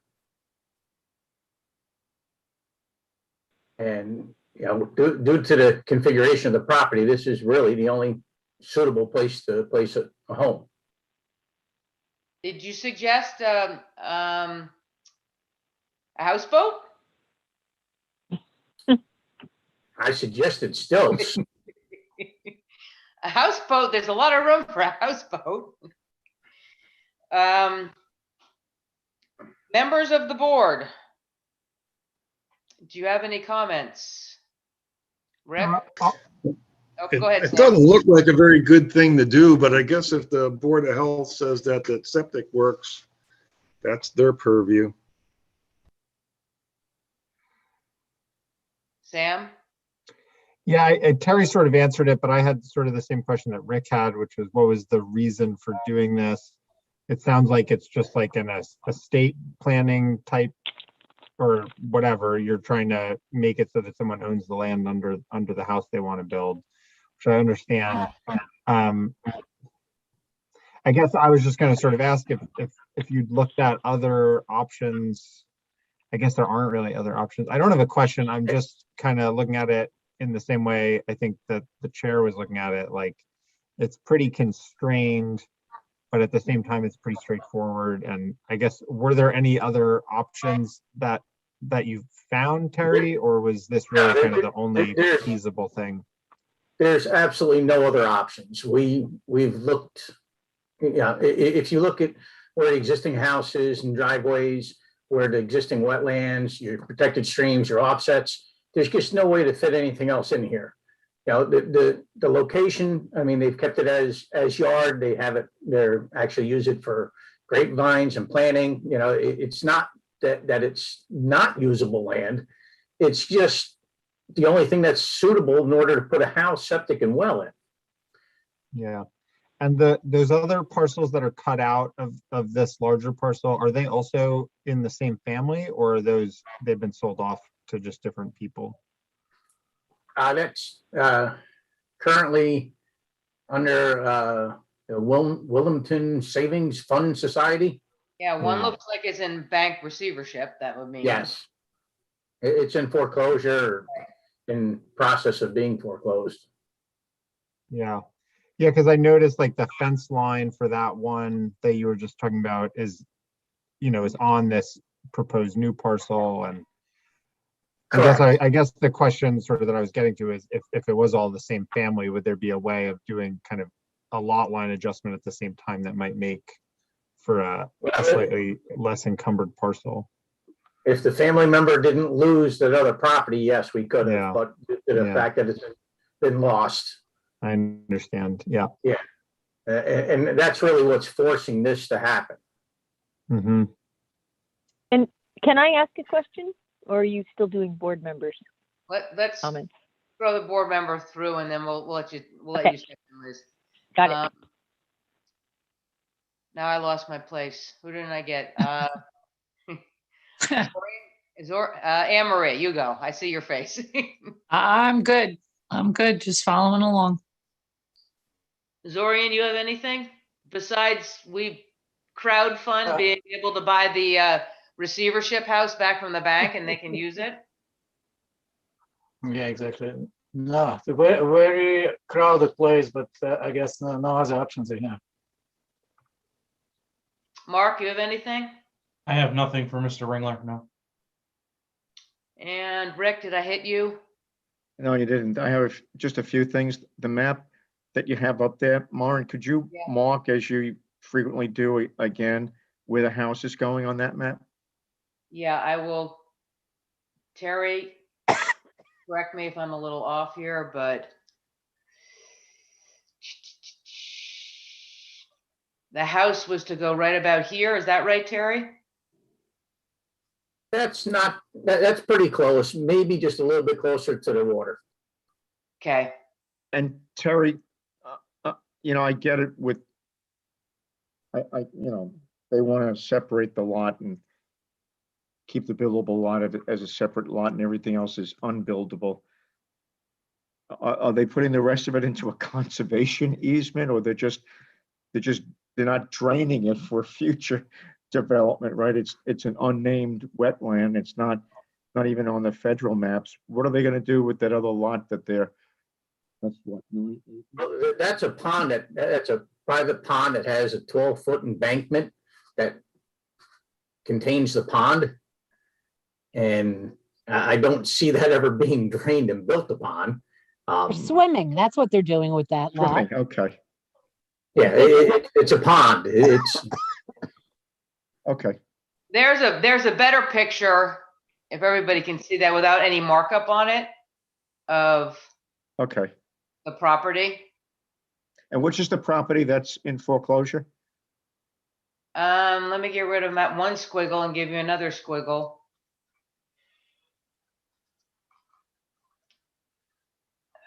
Sorry, I'm not so speedy. Martin, you can just do clear annotations. Yeah.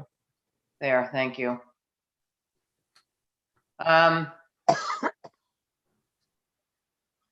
It's in the front. You've It's got okay. the eraser tool. It's that piece of No, I got property. my eraser tool and I gave Mark, it- if you bring my map up, it's you can see it very clearly. Exactly.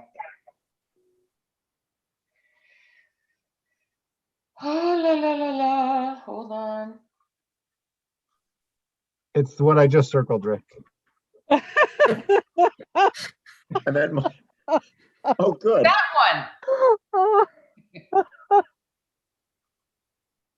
one. You want to do it, Sam? It's the one in front here, right on Stony Road. I'm right on Stony Road. Okay. All right, I don't, it's not optimum, but I mean, it stinks, but you're like, yeah, that's the foreclosure. It's the whole, like, if that wasn't foreclosed, there'd be no problem.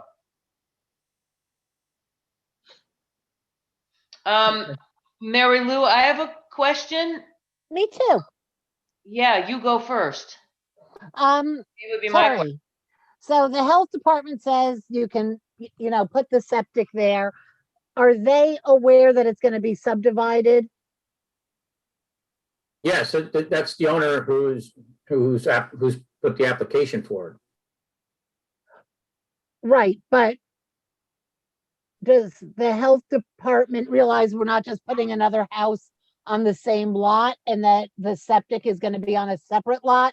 I mean, we've done these before where we have an easement, but every one that I have done has been where it existed already and it was a shared septic and we were, breaking a piece off. So I just don't know where the health department stands on that. So I want to be sure, obviously they have to sign off on the subdivision anyway, but I want to be sure that when they say, yeah, that spot's okay, they realize that the intention is for the house to be on a separate lot. I wasn't present when the engineer was out there with the Board of Health, but I know that they looked at a number of sites while they were out there and there was a lot of discussion. So, I believe that they understand that this is a subdivision because they've been waiting on the subdivision design and the planning board to finish the final plans. And is it But a shared septic now? No, it's not. So that's where we've seen where we've allowed it. It's where there were shared septics and two houses were on one lot and they want to make separate the lots. And then we've had a shared septic because it already was a shared septic. These are two separate ones. Terry, if you could just check, I would have a better comfort level, or maybe Liz had seen this before. Liz, are you there? I'm here. So I'm kind of looking at this. Oh, I'm sorry, is Mary Lou still talking? No, I wanted to know if you'd ever seen where a health department allowed a septic to be on a separate lot from the home and, with a easement and maintenance agreement or of some type. I've never seen it before. And it just seems a little bit. Why don't we just secure something from the Yeah, health Terry, if you department that can says we're get okay with something it? from the health department, Yes, that takes care of the whole thing. And let us know that's okay. That's why I was asking, just to be sure. And maybe they're going to say, What's Christiana's problem? Of course, we do it all the time. She's just never seen it. Well, I like to bring new things in front of you, Mary Lou. I know, Terry. You've been, challenging me since we were 10. Yeah, I know. It's a wonderful thing. Is it any, this is just also just a question like that, is it any better, any worse if they shared a septic and made, or does that? How is it not, I mean, wouldn't they need to have some kind of a, I don't know, a delineated area and some kind of a maintenance agreement? And Oh, no, yeah, I don't no, they know, would just- definitely need that. But the first question is, I want to, is the health department okay with that? But clearly we couldn't approve it without, if the health department says, okay, we definitely need an easement. We definitely need a maintenance agreement. The I interesting guess my, thing, Mary Lou, if the septic system fails, the ones that we've done where it's already existing, if the septic system fails and they subdivided the two lots, who winds up having to fix the septic? That's what the agreement would be about. Okay, so, The all right, maintenance agreement would cover that. In this case, seeing as the septic would be used only for lot 2, I would think that it would be lot 2's responsibility. But that's between, That's the intention. That's what we're moving forward with. The intention is that septic and the maintenance of it and the upkeep of it is the sole responsibility of lot 2. so let's just get from the health department that they acknowledge that this is what's happening. I agree. I think that'd be the easiest thing to move forward. Yeah. thank you, Terry. Exactly. And then my only other, but I don't even want to see the outcome of it. You're 100 feet away from the edge of the, and I guess it's okay because it's not a DEC stream, because then it would be the high water mark. So it's just the edge of the pond because it's Army Corps of Engineer. So I was thinking, do you need more buffer away, because the house is sort of going in hydric soil. They could, it could be wetlands, etc., but you don't have to worry about that because it's not a DEC. Is this a natural pond, Terry, or was this created? No, it was a man-made pond that was put in back in the 40s, I believe, between the 40s and 60s. I can't find the exact date. They talk about it in the deeds as to be constructed. So where's the inlet and the outlet? It's my understanding is it's spring fed, and the outlet is, if you go to the west end of the property where I have it labeled edge of pond, there's an overflow there that only runs when it's high water. And when we were there was no water coming out of it. So is it it's like back in here? Yeah, and like I said, it's just an overflow. There's no distinct water running out of it at this time. It's just fully contained.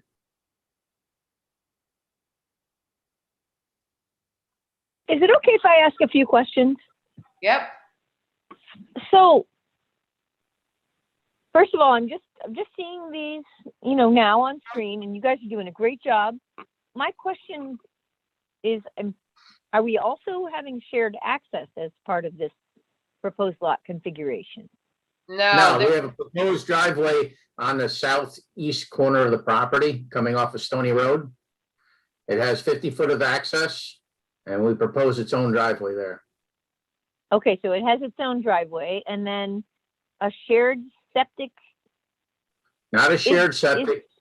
The septic is going to be on lot 1 with an easement to construct, maintain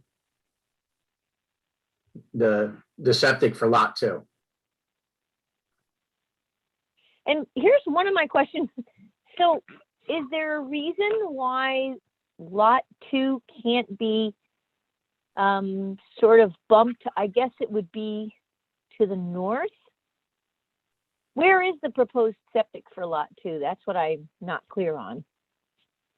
Are you looking at the map on screen? Yes. Okay, so if you go to where it says lot 2, area 2, there we go. Somebody just highlighted it for us. Everybody's got it. Sam and Martin competing for septic. circles. I'm not seeing it. I'm on the Zoom. I'm not, I'm on the, whatever, We can see whatever you it. have online, YouTube. You will see it in a minute then. There's a bit of a delay. Okay. I got it. Thank you. Mhm.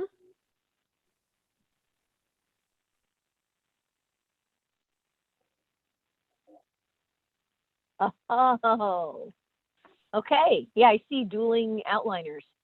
Well, I guess it's up to the health department. I guess my initial question was, is there a way to give, I was really less concerned with the septic and more concerned with lot 2 having maybe a little bit more land north, I believe it's north, in the direction of the septic to address the whole issue of there being hydric soil. And it looked like moving in the northerly direction, maybe they got out of the hydric soil a little bit, only because, you know, that can be a little tough for laying down a foundation. They might have a more optimal home site. And I know, Marin, you had asked me about the whole business of the lot line going through water, and I'm sure, you know, I don't think there's an issue with that at all. I was just more concerned with getting them out of the hydric soil so they have a reasonable pad for development. In the Right, so then you would long be encroaching on the existing septic for lot 1. Where's the existing septic for lot 1? It's Well, a you can septic see tank. the septic tank is right next to the house, and it's underground, and they're not 100% sure of where that goes, but they know it's not beyond that fence line. Oh, I can barely see the wording. But I guess I'm thinking, I know it would be an odd shape. I'm thinking, you know, where you have the proposed house on lot 2, just bumping it out a little bit, not necessarily getting near the existing house in the existing septic tank. Because it looks like there's kind of a flat area there. There is, but I there's see no the septic changing, there's no change in grade, there's no change in soil type. We tried digging test holes there for the septic. It's all the same Oh, okay. soils. Okay. So, Gotcha. yeah, it just comes down to, you know, how crazy of a lot do we want to make it? And, you know, this is where they'd like to put the house. I mean, they wanted the house 20 feet off of the pond, you know, and I had to work through that with them to get it back to where we had it. And then they still weren't happy with where it was. And I finally just told them, look, this is the minimum of where it can go. And if you push us any farther, you're not even going to get this. Right. So, Understood. yeah. Wouldn't it just be cheaper to buy the land that's in receivership? Excuse me? Wouldn't it just be cheaper to buy the land that's under the receivership? The land that's been foreclosed? Yeah. Well, they've been trying to work a deal with them, but the bank says no. For some reason, I guess they think that land is worth an awful lot of money, and more money than it's going to cost them to build a new place. So it's worth a lot without the new house behind it, because it's got some nice little pond view. But with the new house, we'll have the nice pond view. So Right. yeah. Yeah, exactly. Like I said at the beginning, that would solve the whole darn problem. And this makes sense of what they're proposing. all right, I think we've sort of belabored this. It's down to Terry. Will you get some verification from the Department of Health that they really know this is going to be subdivided? And Yeah, so I'll speak to the engineer and we'll get a letter from them, and we'll have that ready for the next meeting. you guys think we could set this for public hearing? Because there's really not much else we can do with it. Yes. Yeah. All right, so can I have a motion to set this for public hearing? So moved. Second? Second. I'll second. All in favor? Aye. Against? Abstain. Contingent upon I getting mean, the letter from the Department of Health. Right, exactly. Yeah. Or otherwise, we don't really have anything to public hear about. Wow, Terry, thanks. That's awesome. This was just awesome. Thank you, guys. Thanks, Harry Terry. looks for the most difficult properties and says, let's bring it to the planning board. Yeah, No, I have to tell you guys, I really didn't want this one. yeah, I can't imagine why not. Okay, so just a little history on this. They came to me over a year ago. And it took us that long to try to get this figured out, and even if we could put a septic on this. We went through 2 different engineers. So it's been a very trying process. Yeah, this isn't one of my favorite projects right here. I think that this is kind of silly, but I don't own the property and I don't have to live there. And yeah, Patrick was, well, we're all right. If only the bank would just cut a proper deal, everybody would go away happy. Exactly. And it's not for lack of trying on their part. Yeah. And probably the bank's going to end up sitting on it for, they'll end up, after going through all this effort, being able to buy it back at an even lesser price when the bank finally gives up on it. Well, it would probably be cheaper than building right now, so. Yeah, exactly. All right, great, Terry, thank you very much. We'll move on to the next one. All right, thank you. Good night, everybody. Good night, Liz, thank you. Thank you. Thanks, Liz. All right, our next is another pre-app for Scully. It's 2 lots that we need a lot. We don't have an LLI on this at all, so this one is very much at the sketch level. Combining 2 lots on Ridgeview to basically for 70 acres and then re-dividing it once combined into a 5-lot subdivision. It's R5 zoning. This is what the property is proposed to look like. Eventually, I'll try to blow it up and then move up and down. So you would have 2 of the properties having access off of Ridgeview. You can see the faint line through the middle. That's the line of what of the 2 properties that we combined. And then there would be 3 other properties that would come together via a shared driveway. So it's relatively simple also. It just needs a bunch of stuff. And in an amazing development, it looks like, so there are the 2 properties. You can see there's a stream on someone else's up at the top, and it's the 2 long lozenge shaped properties. And there is a bunch of hydric soil here also, but the proposed house locations look as if they largely are not in that area, because you go across it a bit for the shared driveway way at the edge, and then you have the houses up in the back, and then the 2 other houses are sort of close to the front. So at some point we want to probably have the proposed house locations and drives, etc., overlaid on an aerial map. And then it's full of core forest land. Obviously, you can just look at it and see that it's full of high quality forest land, but that was, so it's in the top 20 conditions of forest conditions, but not very many other environmental constraints otherwise. And that is our EAF. Is Mr. Scully still awake with us? Yeah, speaking. How are you? I'm good. Do you want to, that's my quick and dirty. Do you want to add anything? No, I think you did it well. It's the 3 lots in the back, all shared driveways. The lots are all generous sizes. They're between about 11 and 15 acres. The logging road that we're going to use for the shared driveway, or was a logging road, about half of that already exists, so there's not even that much to do back there. The house sites are all high and dry. You're right that there is a spot in the middle that you wouldn't want to build on, but we're just nowhere near it. And yeah, I mean, I think that's a good overview. Questions? Mark, do you have anything? I do not at this time. Patrick? No, seems pretty straightforward. Rick? So we're doing 2 things here. We're doing a lot line and Yep. we're doing a subdivision, right? Yep. So for the subdivision, don't we need a lot more on this map? Yep. A whole lot more. Yep. contour lines, grades for the driveways. I mean, there's a lot of work to get this up to snuff for us to approve any kind of subdivision.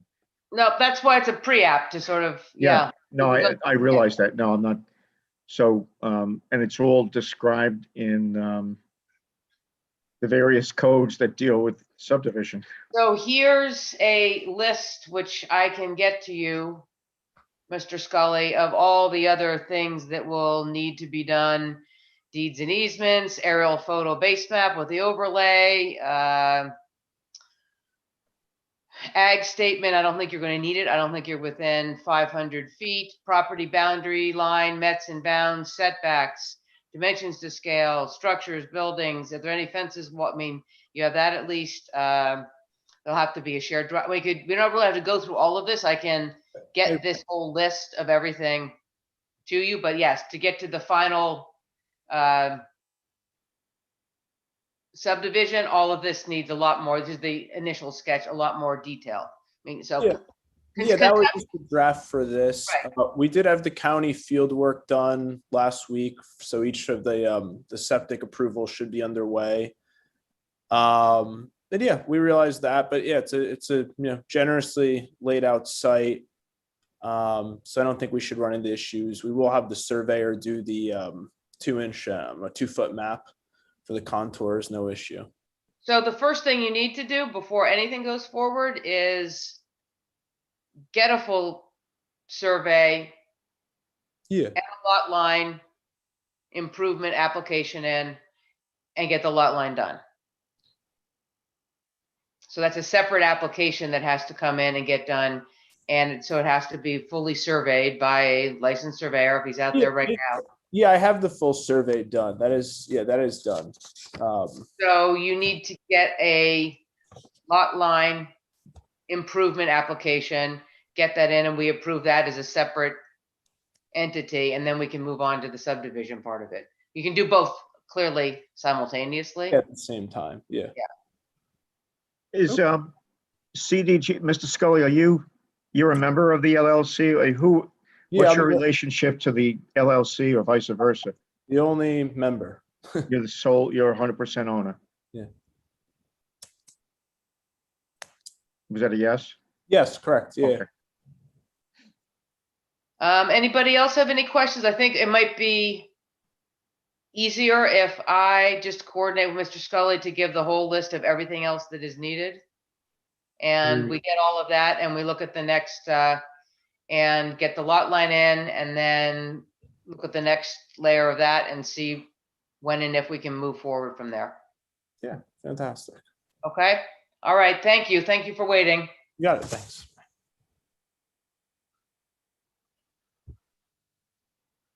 All right. And the poor Norman's waiting the longest.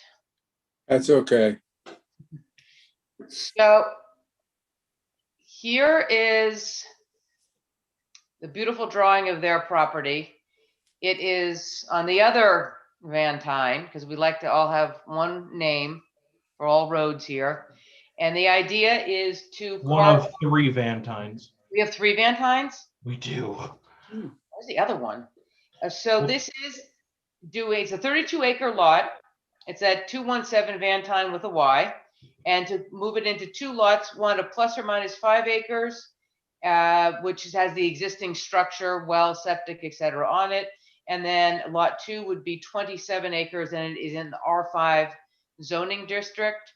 So there you can see we have all of the adjoining properties, that you have a stream going through. You do have a woods road. You have Van Tyne, which I believe that was, I need some information on that. I guess it was a private road.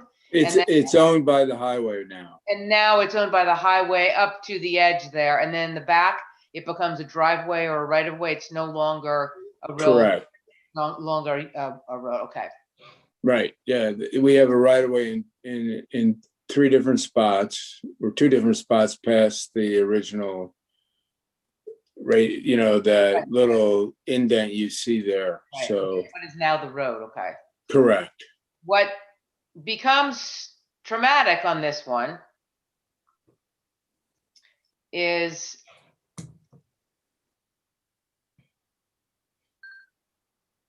so that the orange arrow is Right.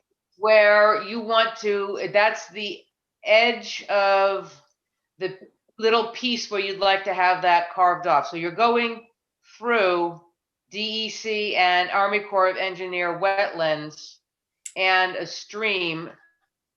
So No. Oh, yes. you But have we're to not, you have to go over a stream no matter what to get in. So with the blue boxes, that's where the existing house is. It's in the one little part that you don't have to get over a stream. So for the, unless you're making a conservation easement out of all the rest of it and nobody's going to drive over, Mary Lou, you can help me out here. You're going to need a DEC permit to go over a stream. hold on. Let me interject here a little bit if I may. What we're trying to do is take 32 acres, take 5 off of it that was already has an existing septic, existing well, approved by the Board of Health, and a slab. The only thing we're asking to do is I'm going to give that 5 acres to my son, but he is going to use that front portion of it to be his, where he's going to put his house, which is almost right next to where that existing slab is that was already approved by the town board. So I'm not trying to reinvent the wheel at all here anymore, at all. So it's already been approved. The only thing I'm trying to do is take 5 acres off so he can put his home on existing property. So you're in putting front a of that second, stream. Right, but and that's where the white bit there is, that's the slab probably. Correct. And we're proposing putting the house only approximately 20 feet off. If you have the surveys, I've had everything surveyed off, the 5 acres, the proposed location of the new house. And it's within, I'm going to say within 20 feet of that white slab that you're looking at. So The question is, use the existing septic. So the difficulty we have when we approve a subdivision is that you have to assume it's a buildable lot that you're creating, and you have to assume, unless you are putting all the other rest of the acres, so the 5 acres is fine, where you're building is fine, but all the rest of it, we need to assume that it's going to be built on, and there's no way right now to get to it, to build on it, without getting a DEC permit to put a bridge over the stream. If you could get that, so even though if you're not using it, so that house and the slab is fine, but to cut the 5 acres off, if he was just doing that and keeping it as one big lot, no problem whatsoever. But to cut the other part off, we have to assume. Well, Well, we can, if we can require that there be a note on the map that says that the remainder will not be used as a building lot, unless they come back before the planning board to get approval, and that, they'd have to obtain any necessary DEC stream crossing permits in order to do that. So it can still be done, but there's going to be conditions and notes that would need to be put on the map. Okay. Okay, so If that's your intent, Mr. Norman.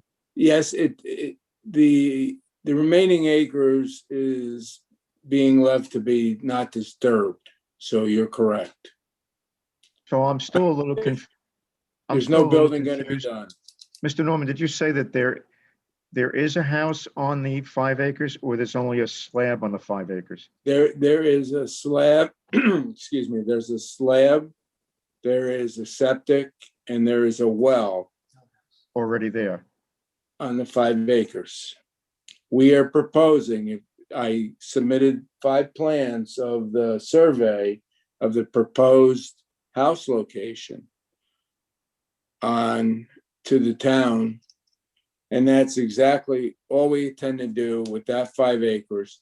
The other 27 acres will remain in my name to be unbuilt and not used for anything else other than, family outings.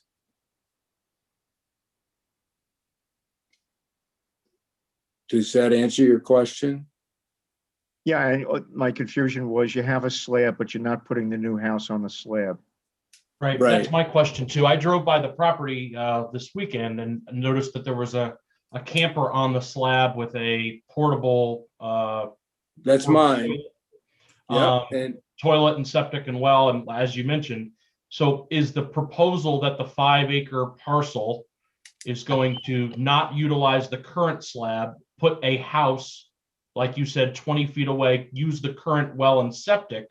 Is the current slab going to be removed? And that can happen if it has to. Yep. There's no plan to use that slab. Okay. But you're already using it. And the only reason the camper is there is, I'll be honest with you. I put it there so we could hunt on that property. Sure. I can pull that off in a heartbeat. Yeah, no, it doesn't look obscene. I was just asking if Yeah. I would imagine that you're going to remove that because the house is now going to be there and you're not going to want the camper in the front yard, if that makes sense. Exactly. Yeah, that's my camper, yes. And this 5 acres is being taken off to give to my son. So does it make sense? And I'm asking, as Maren said, since you're not going to have future development, just to give the whole property to your son, since you're not utilizing it for future use. All right, so there's more than one son, and it's not fair. Gotcha. So just yes. going back to the 5 acres. So the subdivision that we're approving, there'll be a house shown on that subdivision map on the 5 acres. And there will not be a slab with a trailer or anything else on it. Right. We would not want 2 dwelling houses on the 5 acre. Exactly. lot because it's only allows 1. So you're going to remove, and I can't tell from that picture, Maren, Sorry. what's going on there. Is that slab? Is that the new house? Is that the That septic? shows all of it. It shows the proposed house. And the existing septic. And it shows the existing slab. So this is the proposed house. Right. This is the existing slab. So that's going away. Yeah. Or maybe just sits there because it's really expensive to get rid of concrete slabs. Right, and we might cover it over, exactly. Just put dirt over the top of it. And this is where, and the septic is already there. It's the approximate septic right there. Okay. And there's your well. Okay, I got it. Basically 1 5-acre plot with a single family dwelling on it. And then obviously that becomes, Mary Lou, correct me if I'm wrong, part of the building department. We're approving a 5 acre, 1 lot and a 5-acre zoning for 1 house. And then if they went and said, hey, we want to put 2 houses up, Jerry would say, no, you can't put 2 houses up. Right, So that, he'd have to make a determination as to whether they're, exactly. Yeah. So that's not really our problem if they want to keep a Okay, cement slab and roller skate on it. Mr. Norman, do you have young grandchildren? Yes, I do. That slab is the stage for every play you're ever going to see at your family gathering. I don't disagree with you. We've already been out there for that. Yes. So you hit it on the head. It's basically giving my 1 son a start, and we're going to keep the rest just so we can be together. So Mary Lou, you said it much better, more eloquently than I did, that it's just so you know that as long as it stays empty, that's fantastic. Probably save you money if you put it into a conservation easement. You get a tax break, and they're going to tax you at like 25% of the mill rate. So that's something to think about on the side. Okay. Because the other thing Advice is, on that, because once it goes in the easement, it's in the easement. I was gonna say, but then it's there forever. right, then it's there Oh, forever. okay. Yeah, And then if, it's there if, forever. if, But the other problem is if you want then to develop the rest of it, because of going over the stream and all the wetlands, it will be, just keep it in your head, very difficult and probably expensive and a lot of work and DEC permitting and surveying to be able to get the access to chop it up in the future.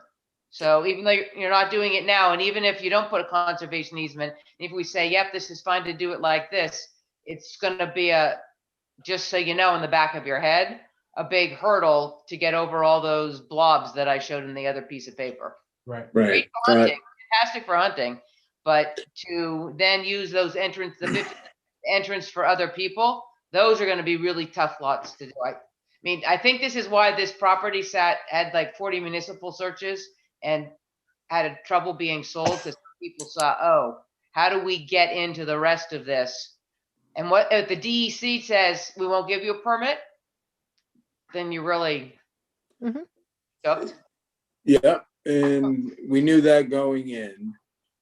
But the advantage of having the septic, the well, and all that approved seems significant to us. So the next question I had was,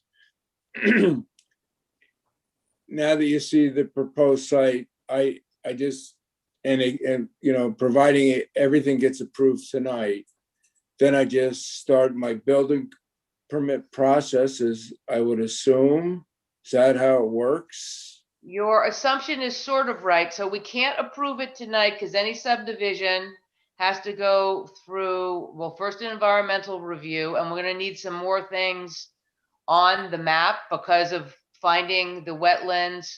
We're gonna have to need your surveyor show that the wetland areas delineated on the map here that we're talking about. And then you also have to have a public hearing for any subdivision. So everybody around your neighbors can pipe in to say, maybe they'll say, hey, guess what? There's a stream there. Or, hey, guess what? I don't like the idea. Or, hey, guess what? I love the idea. So no matter what, you have another meeting where the public would have a chance to speak. And then there's some other things that are needed for your surveyor who drew this up to be needed to put on the map. So we could go over. Go Okay. ahead. Go No, ahead. I'm listening. I can get the I just had that done. I had the wetlands defined, so that's not a problem. Is that another whole meeting in another month away, or No if matter I get what, it's all? another month away because we have to wait and post the public hearing and do all of that. So no matter what, your earliest is next month. For having a public hearing and hear what the public has to say, and then being able to give a decision, yes or no. If it takes too long to get some of the other map information, then it could be the month after, but the fastest would be the June meeting. Okay, that's fair. Mara, So I don't think it's realistic that you're gonna have a public hearing next month. I'm not, maybe I misunderstood you, but this map is not adequate for that. It doesn't have anything on here with regards to the wetlands being marked, the setbacks from the wetlands, the details of setbacks for the house. I mean, all the details we would normally want on a subdivision like this, even though it's only one house.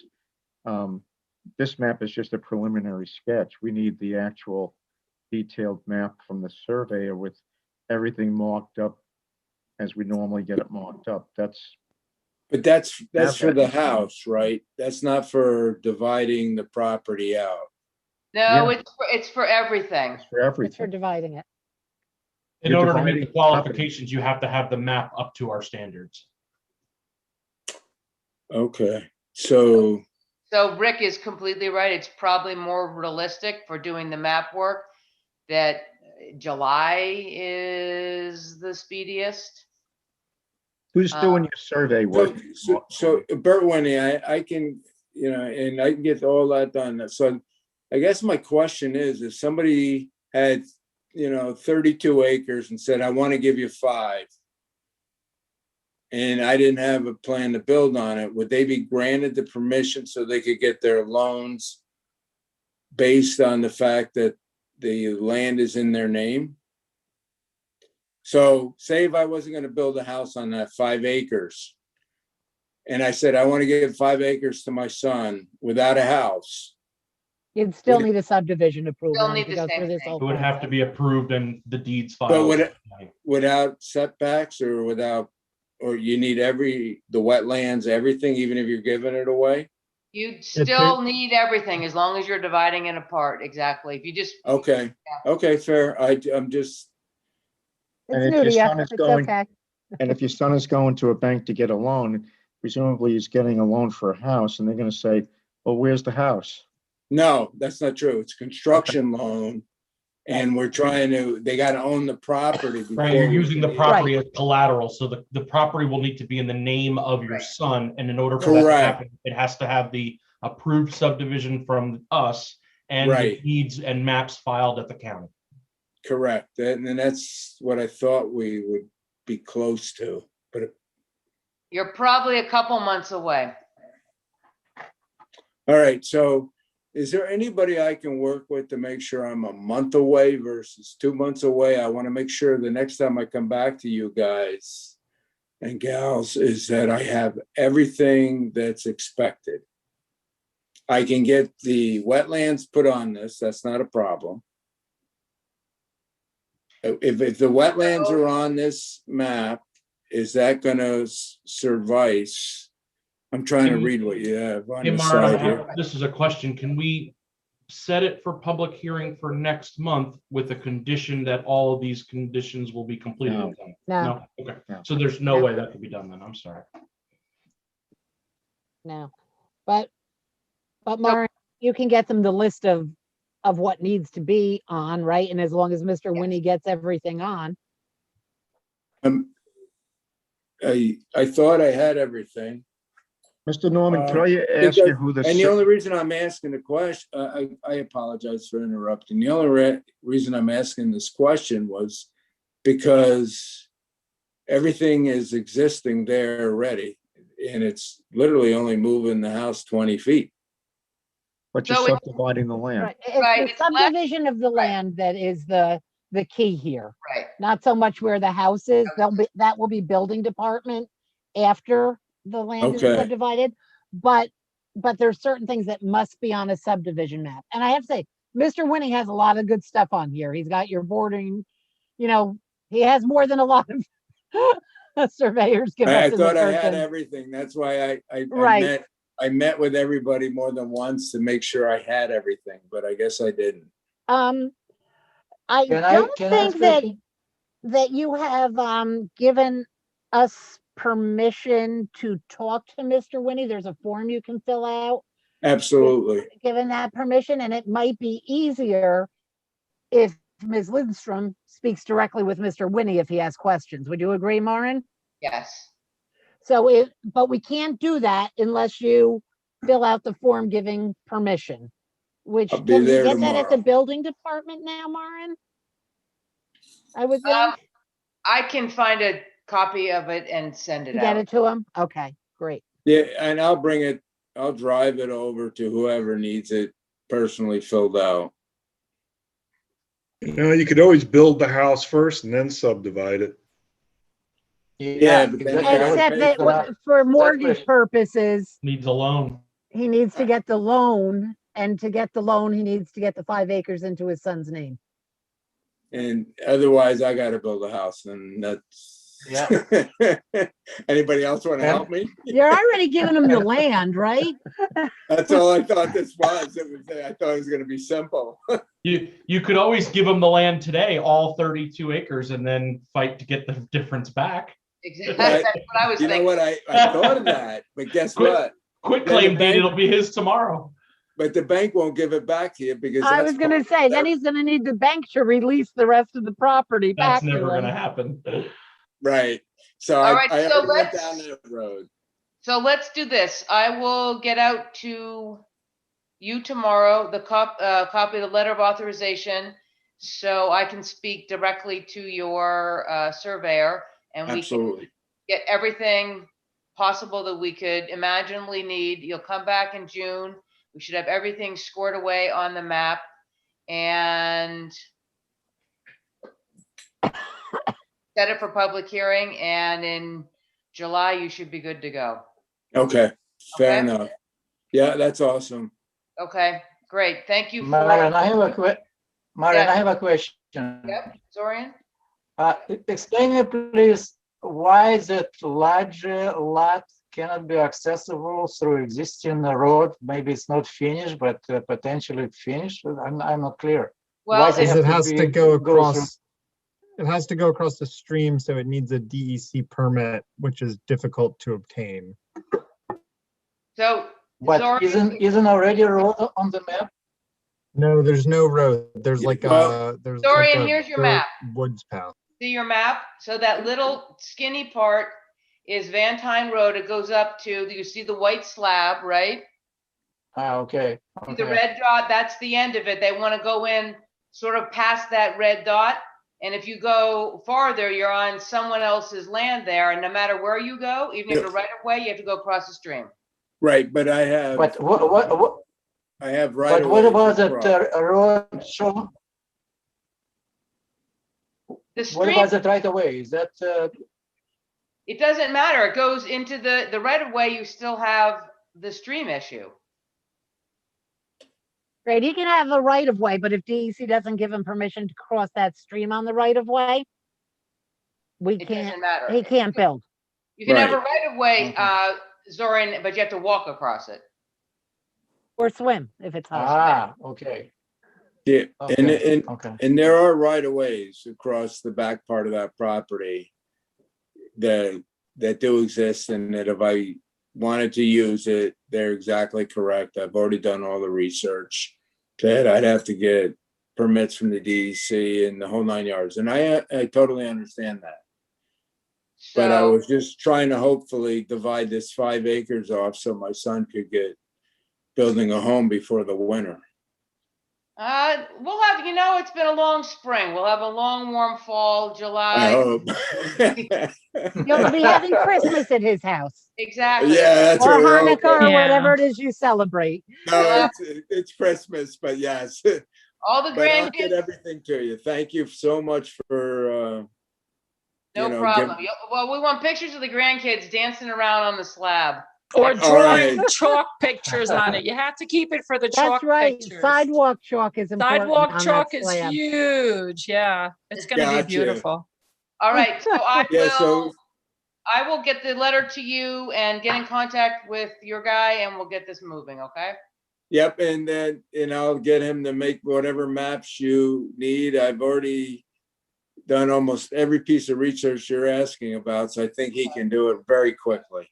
Perfect. Beautiful. Yeah, it isn't that they usually are very good at doing it. They have the experience. All right. Yes. Thank you very much. Thank you so much. Thank you. Thank you. Good night. All righty, have a good night. Good night. Good night. Good night now. And we're back.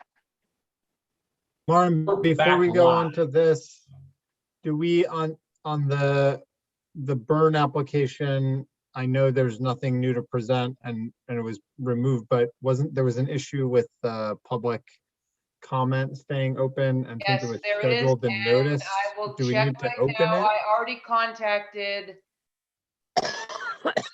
I got a forwarded email that they requested it also, just like it looks like you did. Yep, that, And then So do we we actually need thank you. to Yeah, open? thank you. Yeah. I would make a motion to keep open. Well, for do the we need to actually open the public comment just for a moment today in case there was someone here to comment? I guess that's a Mary Lou question. You 'Cause haven't we scheduled noticed for a the public hearing today? Yeah, And when did, okay, They're doing a month-to-month extension now. right. of the public hearing. And it was on at the last meeting, we extended it to today. So Okay. the question is twofold, is one is like, do we need to open and then close the public hearing and extend it? Or can we just extend it without opening it? I don't know that you have, if you canceled it and took it off the agenda, but so at the last meeting, you said you would have the public hearing today. We made a motion exactly to extend the public hearing through to today. And now they've made another motion to extend it through to the next meeting. So it was to And- extend it, but did you say you were going to have it scheduled for tonight? No, I also No. don't think there's anyone here, so we could just open it and close it and, I mean, you can, but if it's not, if it's extended, like, but not Right. scheduled, that makes sense. I also don't want people giving comments if someone is here, if it's not actually a scheduled public hearing. So I think rather than just extending it, you should schedule it. If you Yeah, think we don't you're, have minutes from our last, do you Right. remember, does anyone remember exactly what we said? Well, it's on the agenda for tonight, so I assume that we put it on, we moved to extend it till tonight because it wound up on the agenda. And then the applicant Well, drew it and it could have been on the agenda anyway with a closed public hearing. well, because- it's on the agenda, it was on the agenda for a public hearing. Yes. Yeah. Which So was let's just, open it. Okay, motion to open the public hearing for the Burn subdivision. I'll second. all in favor? Aye. Aye. Against? Aye. Abstain. Does anybody have anything to say about the Burn subdivision? Press *6, I believe. Is it 6 or 7? 6? There's nobody on, it doesn't look like. I make a motion to close the public hearing. No, you don't. Nope. No, you don't. You make a motion to continue the public hearing until the June regular meeting. Exactly. I make a motion to continue the public hearing per the request of the applicant to the June regularly scheduled public meeting. I'll second that. Thank you. Aye. Yeah, all in favor? Aye. Aye. Against? And What, Zorian? Oh, it's okay. I'm not against. So what is the reason it's not considered today? Even it was, Because why they is it asked- canceled? They asked to pull it off. It Because was at okay. the applicant's working on the request. questions, the CPL gave them a new list of questions, and they chose to work on responding to the new set of question responses, response to the response of the question to the responses. So they chose to answer that instead of coming to the meeting. Okay, so can I ask a related question to one comment or no? No, because we don't have CPL here or the applicant here to be Okay. able to respond, and so it'll be asking it into a void. So we'll wait until Okay, fine. the people that know everything are here to respond. Thank you very much for remembering that, Sam. Yeah,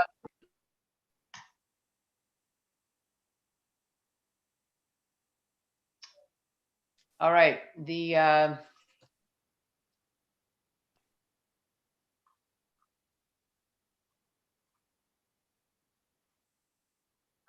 Maren, yes. I'm going to ask that when I give you a letter, you don't put it up in a public meeting. That's confidential. Thank you.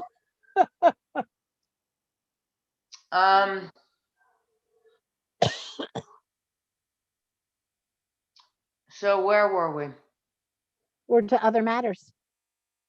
And then, yes, I know, but other matters, we're speaking about the Algarville Firehouse and whether or not we would like to grant an extension. so basically we have a couple questions we have to decide. I thought it might be helpful to kind of go through them one by one, break them down separately. I don't know what the rest of the board thinks. I think that's perfect. Okay, so A lot more coming in here. I mean, I can say what I thought the kind of few questions were. So the first question is, can we, under 140-52, grant an extension to an application that has, I guess, effectively expired because it's expired. So we have a currently expired application, and the question is, can we grant an extension on a currently expired application?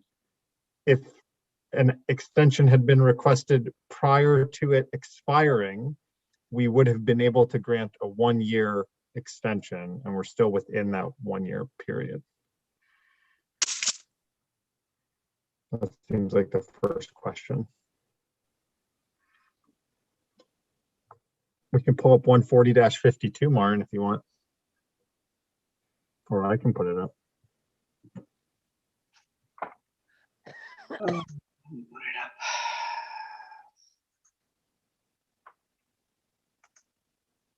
Where's my shared screen now?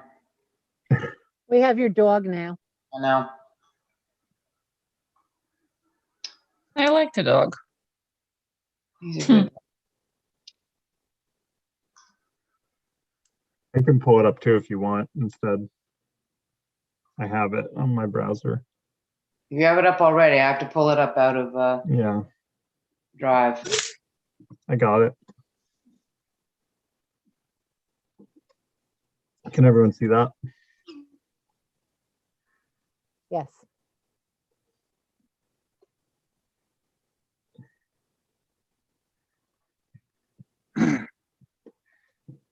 As I understand Mary Lou's letter, that from what she said, sorry. If the board does not think the section is clear, you must read it in favor of the applicant. I don't see where this 140-52 is unclear anywhere. I agree. It looks very clear. Patrick, what do you interpret it as saying?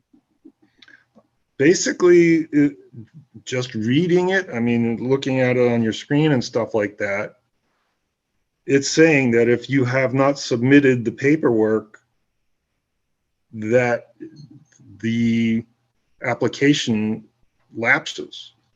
I can't read this any other way. I mean, if we want to grant the approval going out of the bounds of this section of the code, that's one thing. But the way I read this section of the code is pretty unambiguous. It says if you don't ask for and get it, it's done. There's no ambiguity in this code. Where does it say if you don't ask that? I don't see anything there that specifically says it needs to be asked, or it wasn't asked. It says unless the planning board shall have, so that's, I don't know my tense is well enough, but it's shall have, so it's in the past, granted an extension in writing and provided the applicant has diligently pursued the implementation of plans. So it's kind of weird. I mean, I actually agree with Zorian. It is a little vague to me because the site plan shall remain effective for 1 year from the date of approval, unless the planning board shall have granted an extension. Absent such an extension, the special use shall be deemed to have expired. So it's like currently it is expired, but it's unclear to me whether if we shall have tonight granted an extension, then is it unexpired? I think the shall in this case is, Sam, it's you have to do it for zoning code. It's not a tense issue. We use shall all the time if you have to do something. Must doesn't count, and maybe and etc. But shall means, I mean, You already know my opinion on this that I have, but the only out that I think Mary Lou showed to us was that if you could rewrite the code going forward to get rid of any ambiguity. So we've not set precedent. So anybody going forward can't look back and say, oh, because I have the great fear. I'm dead. Mike is dead. Mary Lou's dead. Sam is dead. We're all gone and dead. Jesus. If the way it sits like this, if you have a municipality that chooses to abuse this, they could abuse it. Yeah, it's true. So, Lauren, I have a We're setting a precedent for the municipality saying, you know what, we had a problem, this happened, we got busy, or we could have a lot more plagues. We could have plagues every year. We could have hurricanes, etc. And they're going to come back and say, well, I had a lot of extenuating circumstances also, so you should, but we won't be here to worry about it. That's So, Lauren, I have a question on that. So in the situation that we are presented with the pandemic and other things that are going on, I think that, in my opinion, we should accept a unique or individual circumstance that's going on and recognize it for everybody who had a potential issue where their approval was not acceptable with the county or did not get completed in time because of the pandemic, with offices closed and surveyors not able to get the maps completed, whatever the situation may be. I think as a planning board, we should acknowledge and listen to everyone's special, unique, quote unquote, situation and make a decision. And as Rick mentioned earlier on our call, vote on it. If we don't like it, that's okay. But I think that every unique situation deserves at least a conversation. Well, I think that we're going to be up till 2 o'clock in the morning because everyone's going to come in and use that. Unfortunately, there are some people that are going to use that and we're going to be here forever. But I think that it would be nice to, or I mean, not nice, but maybe we can make an exception based on the fact that they are a fire department and the fire department is a necessity. And I think Michael has his hand up. Well, but we don't have to recognize them until we're ready to. I mean, right. I think before we started talking, we talked about breaking these questions into separate ones. And I think, like, independent of what we think about this particular request for an extension, there's the question of whether we can grant an extension to something that is expired. I think everyone, it sounds like, agrees that at this moment, it is currently an expired approval. The question is, can we extend an expired approval, but no matter what the situation is? Because if the answer is no, she mentioned we can. Well, she said it's unclear. Right, I said and we have to decide. So I'm just saying, like, to Anne Marie's point, and I think Mark's point also, like, if we feel, I think the first question we have to ask ourselves and decide is, can we just, in the abstract, grant an extension to an expired approval? And if we're gonna break it, I just think that's the first question we have to answer. Because it's a fire department, Sam, does that hold any weight with it? Because, I'm asking, because should that, I mean, it's not like it's somebody's building a house and they forgot to put their permit in and there was extenuating circumstances. It's a fire department and it's a necessity. But I don't think we should uniquely situate it based on what it is. I think we should. I don't think, I'm asking, but Anne Marie, I think if I may, I mean, I've made it clear what I believe. I'll just repeat it from before. It doesn't matter if it's a fire department, an individual, the town of Rochester. So who it is doesn't make any difference. It's the circumstances surrounding how they got themselves into this pickle, if you would. And the circumstances involve either not being careful about the timing, being busy with other things, oversight, lots of things going on with COVID, trying to manage what was going on during this period of time when they should have gotten moving, whatever. This section B here doesn't say that we cannot. It says unless we've granted an extension. And tonight we have the opportunity to grant the extension. Doesn't say we have to grant the exception within that 1 year. Had they done that, had they come to us within the 1 year, we would have probably done it. Well, they didn't. So that's a moot point. We couldn't do it within that 1 year. Now we have the opportunity to shall have granted that extension. And it just so happens down. Rick, are you, As are you, far you're as- proposing, As I was far, gonna say, I'll raise my hand when I'm Yeah, done. can we say what Michael has to say? Can we listen to what Mike has to say? Because he's raised his hand and he's asking in the chat. No, I know I'm you're not- saying Yeah, I no, would like but to hear what he I'm has not to say fin- I'm about not that. finished. why can't? I'm not finished.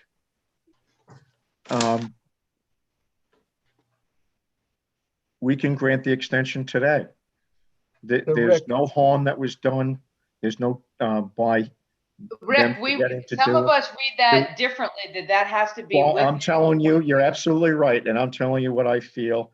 And I've said it before, now I want to do it in public with the public if they're listening. There's been no harm done to anybody. There's been no change to the application. So there's no foul here. So I don't see why we wouldn't do it. And to the point of what Anne Marie said, yeah, it does make a difference a wee bit that it's the town, because there's free money. Of course, there's no such thing as free money. It's the taxpayers' money, but there's money coming to the town in order to accomplish that.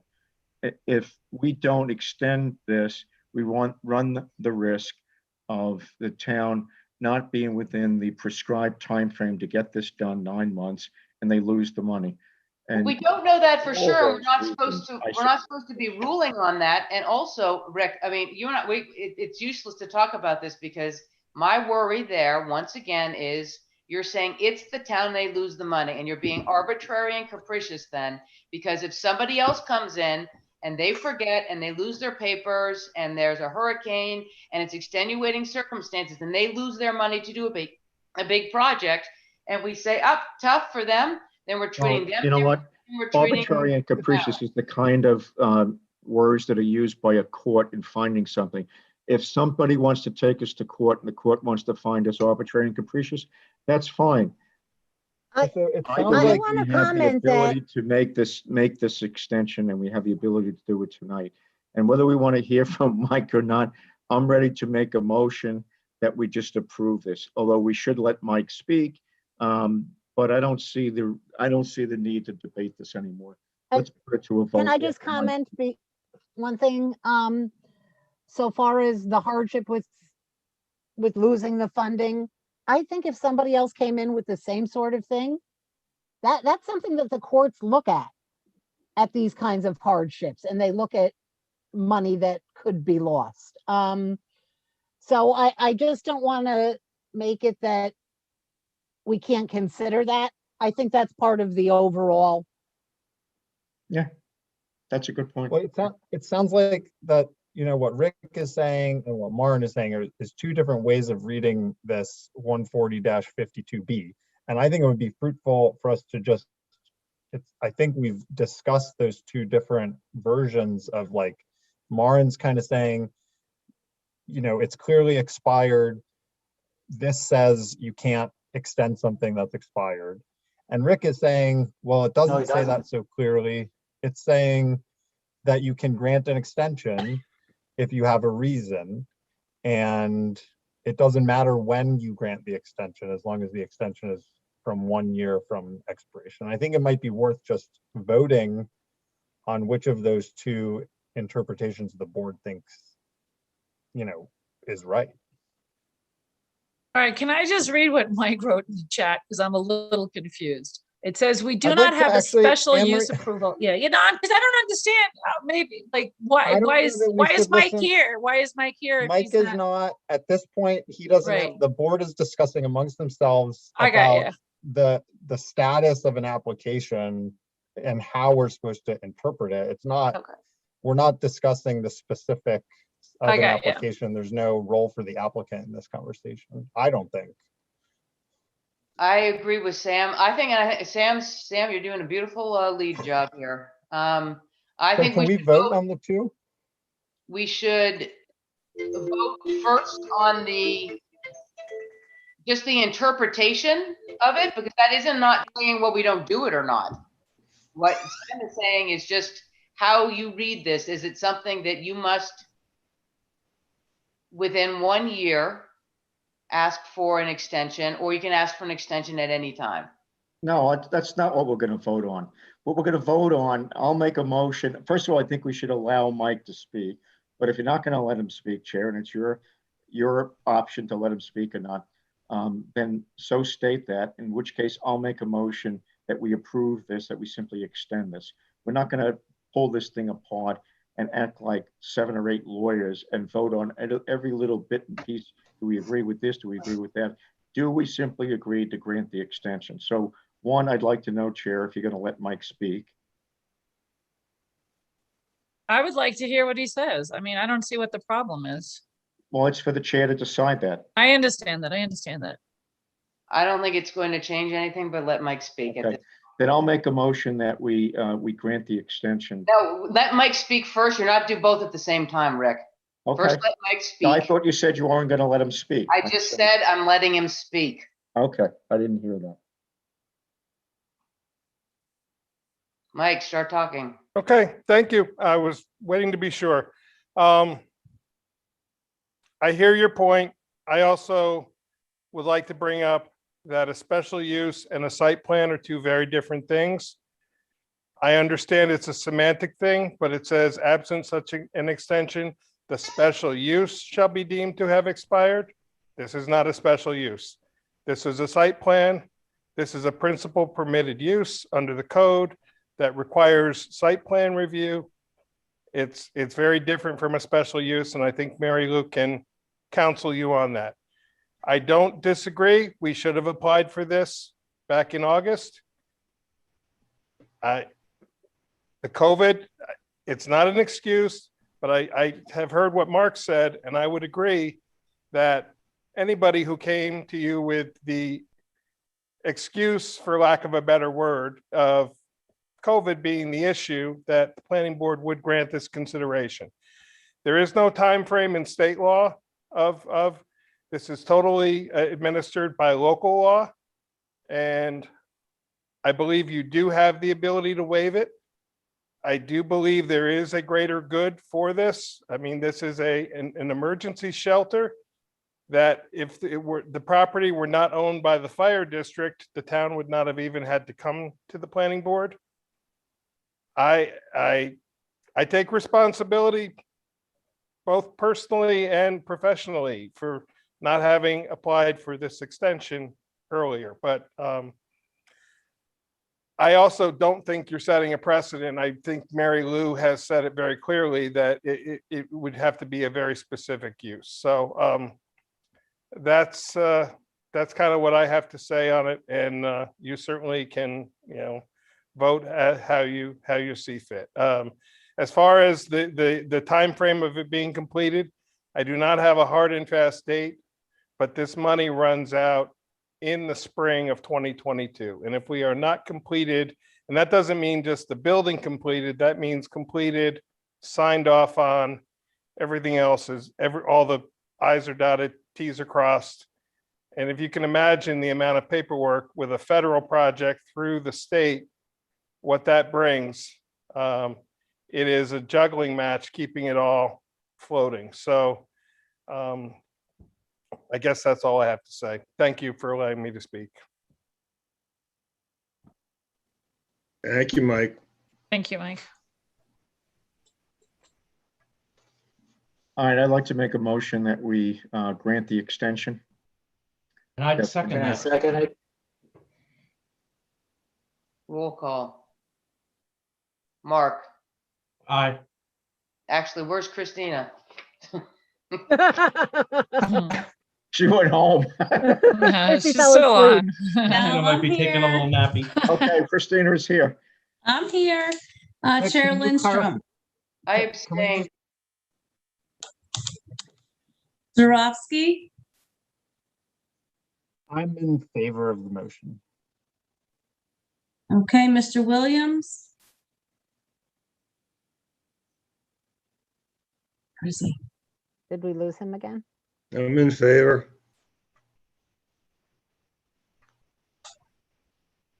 What did he say?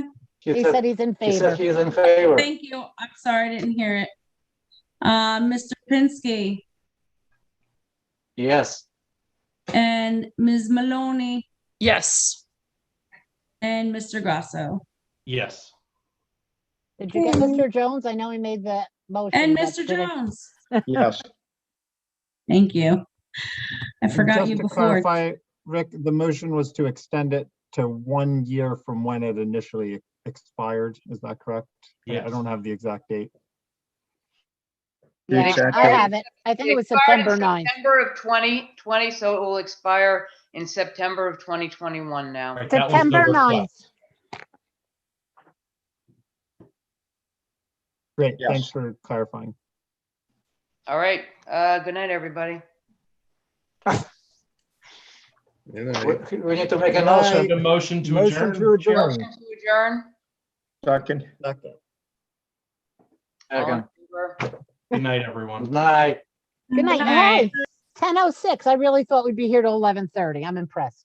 But I thought Burn was on the schedule too. I didn't know it had been taken off. Yeah, yeah. Good night. Night, everybody. Thank you. Thank you. Bye-bye. Thanks, Chrissy. You're welcome. Good night. Good night.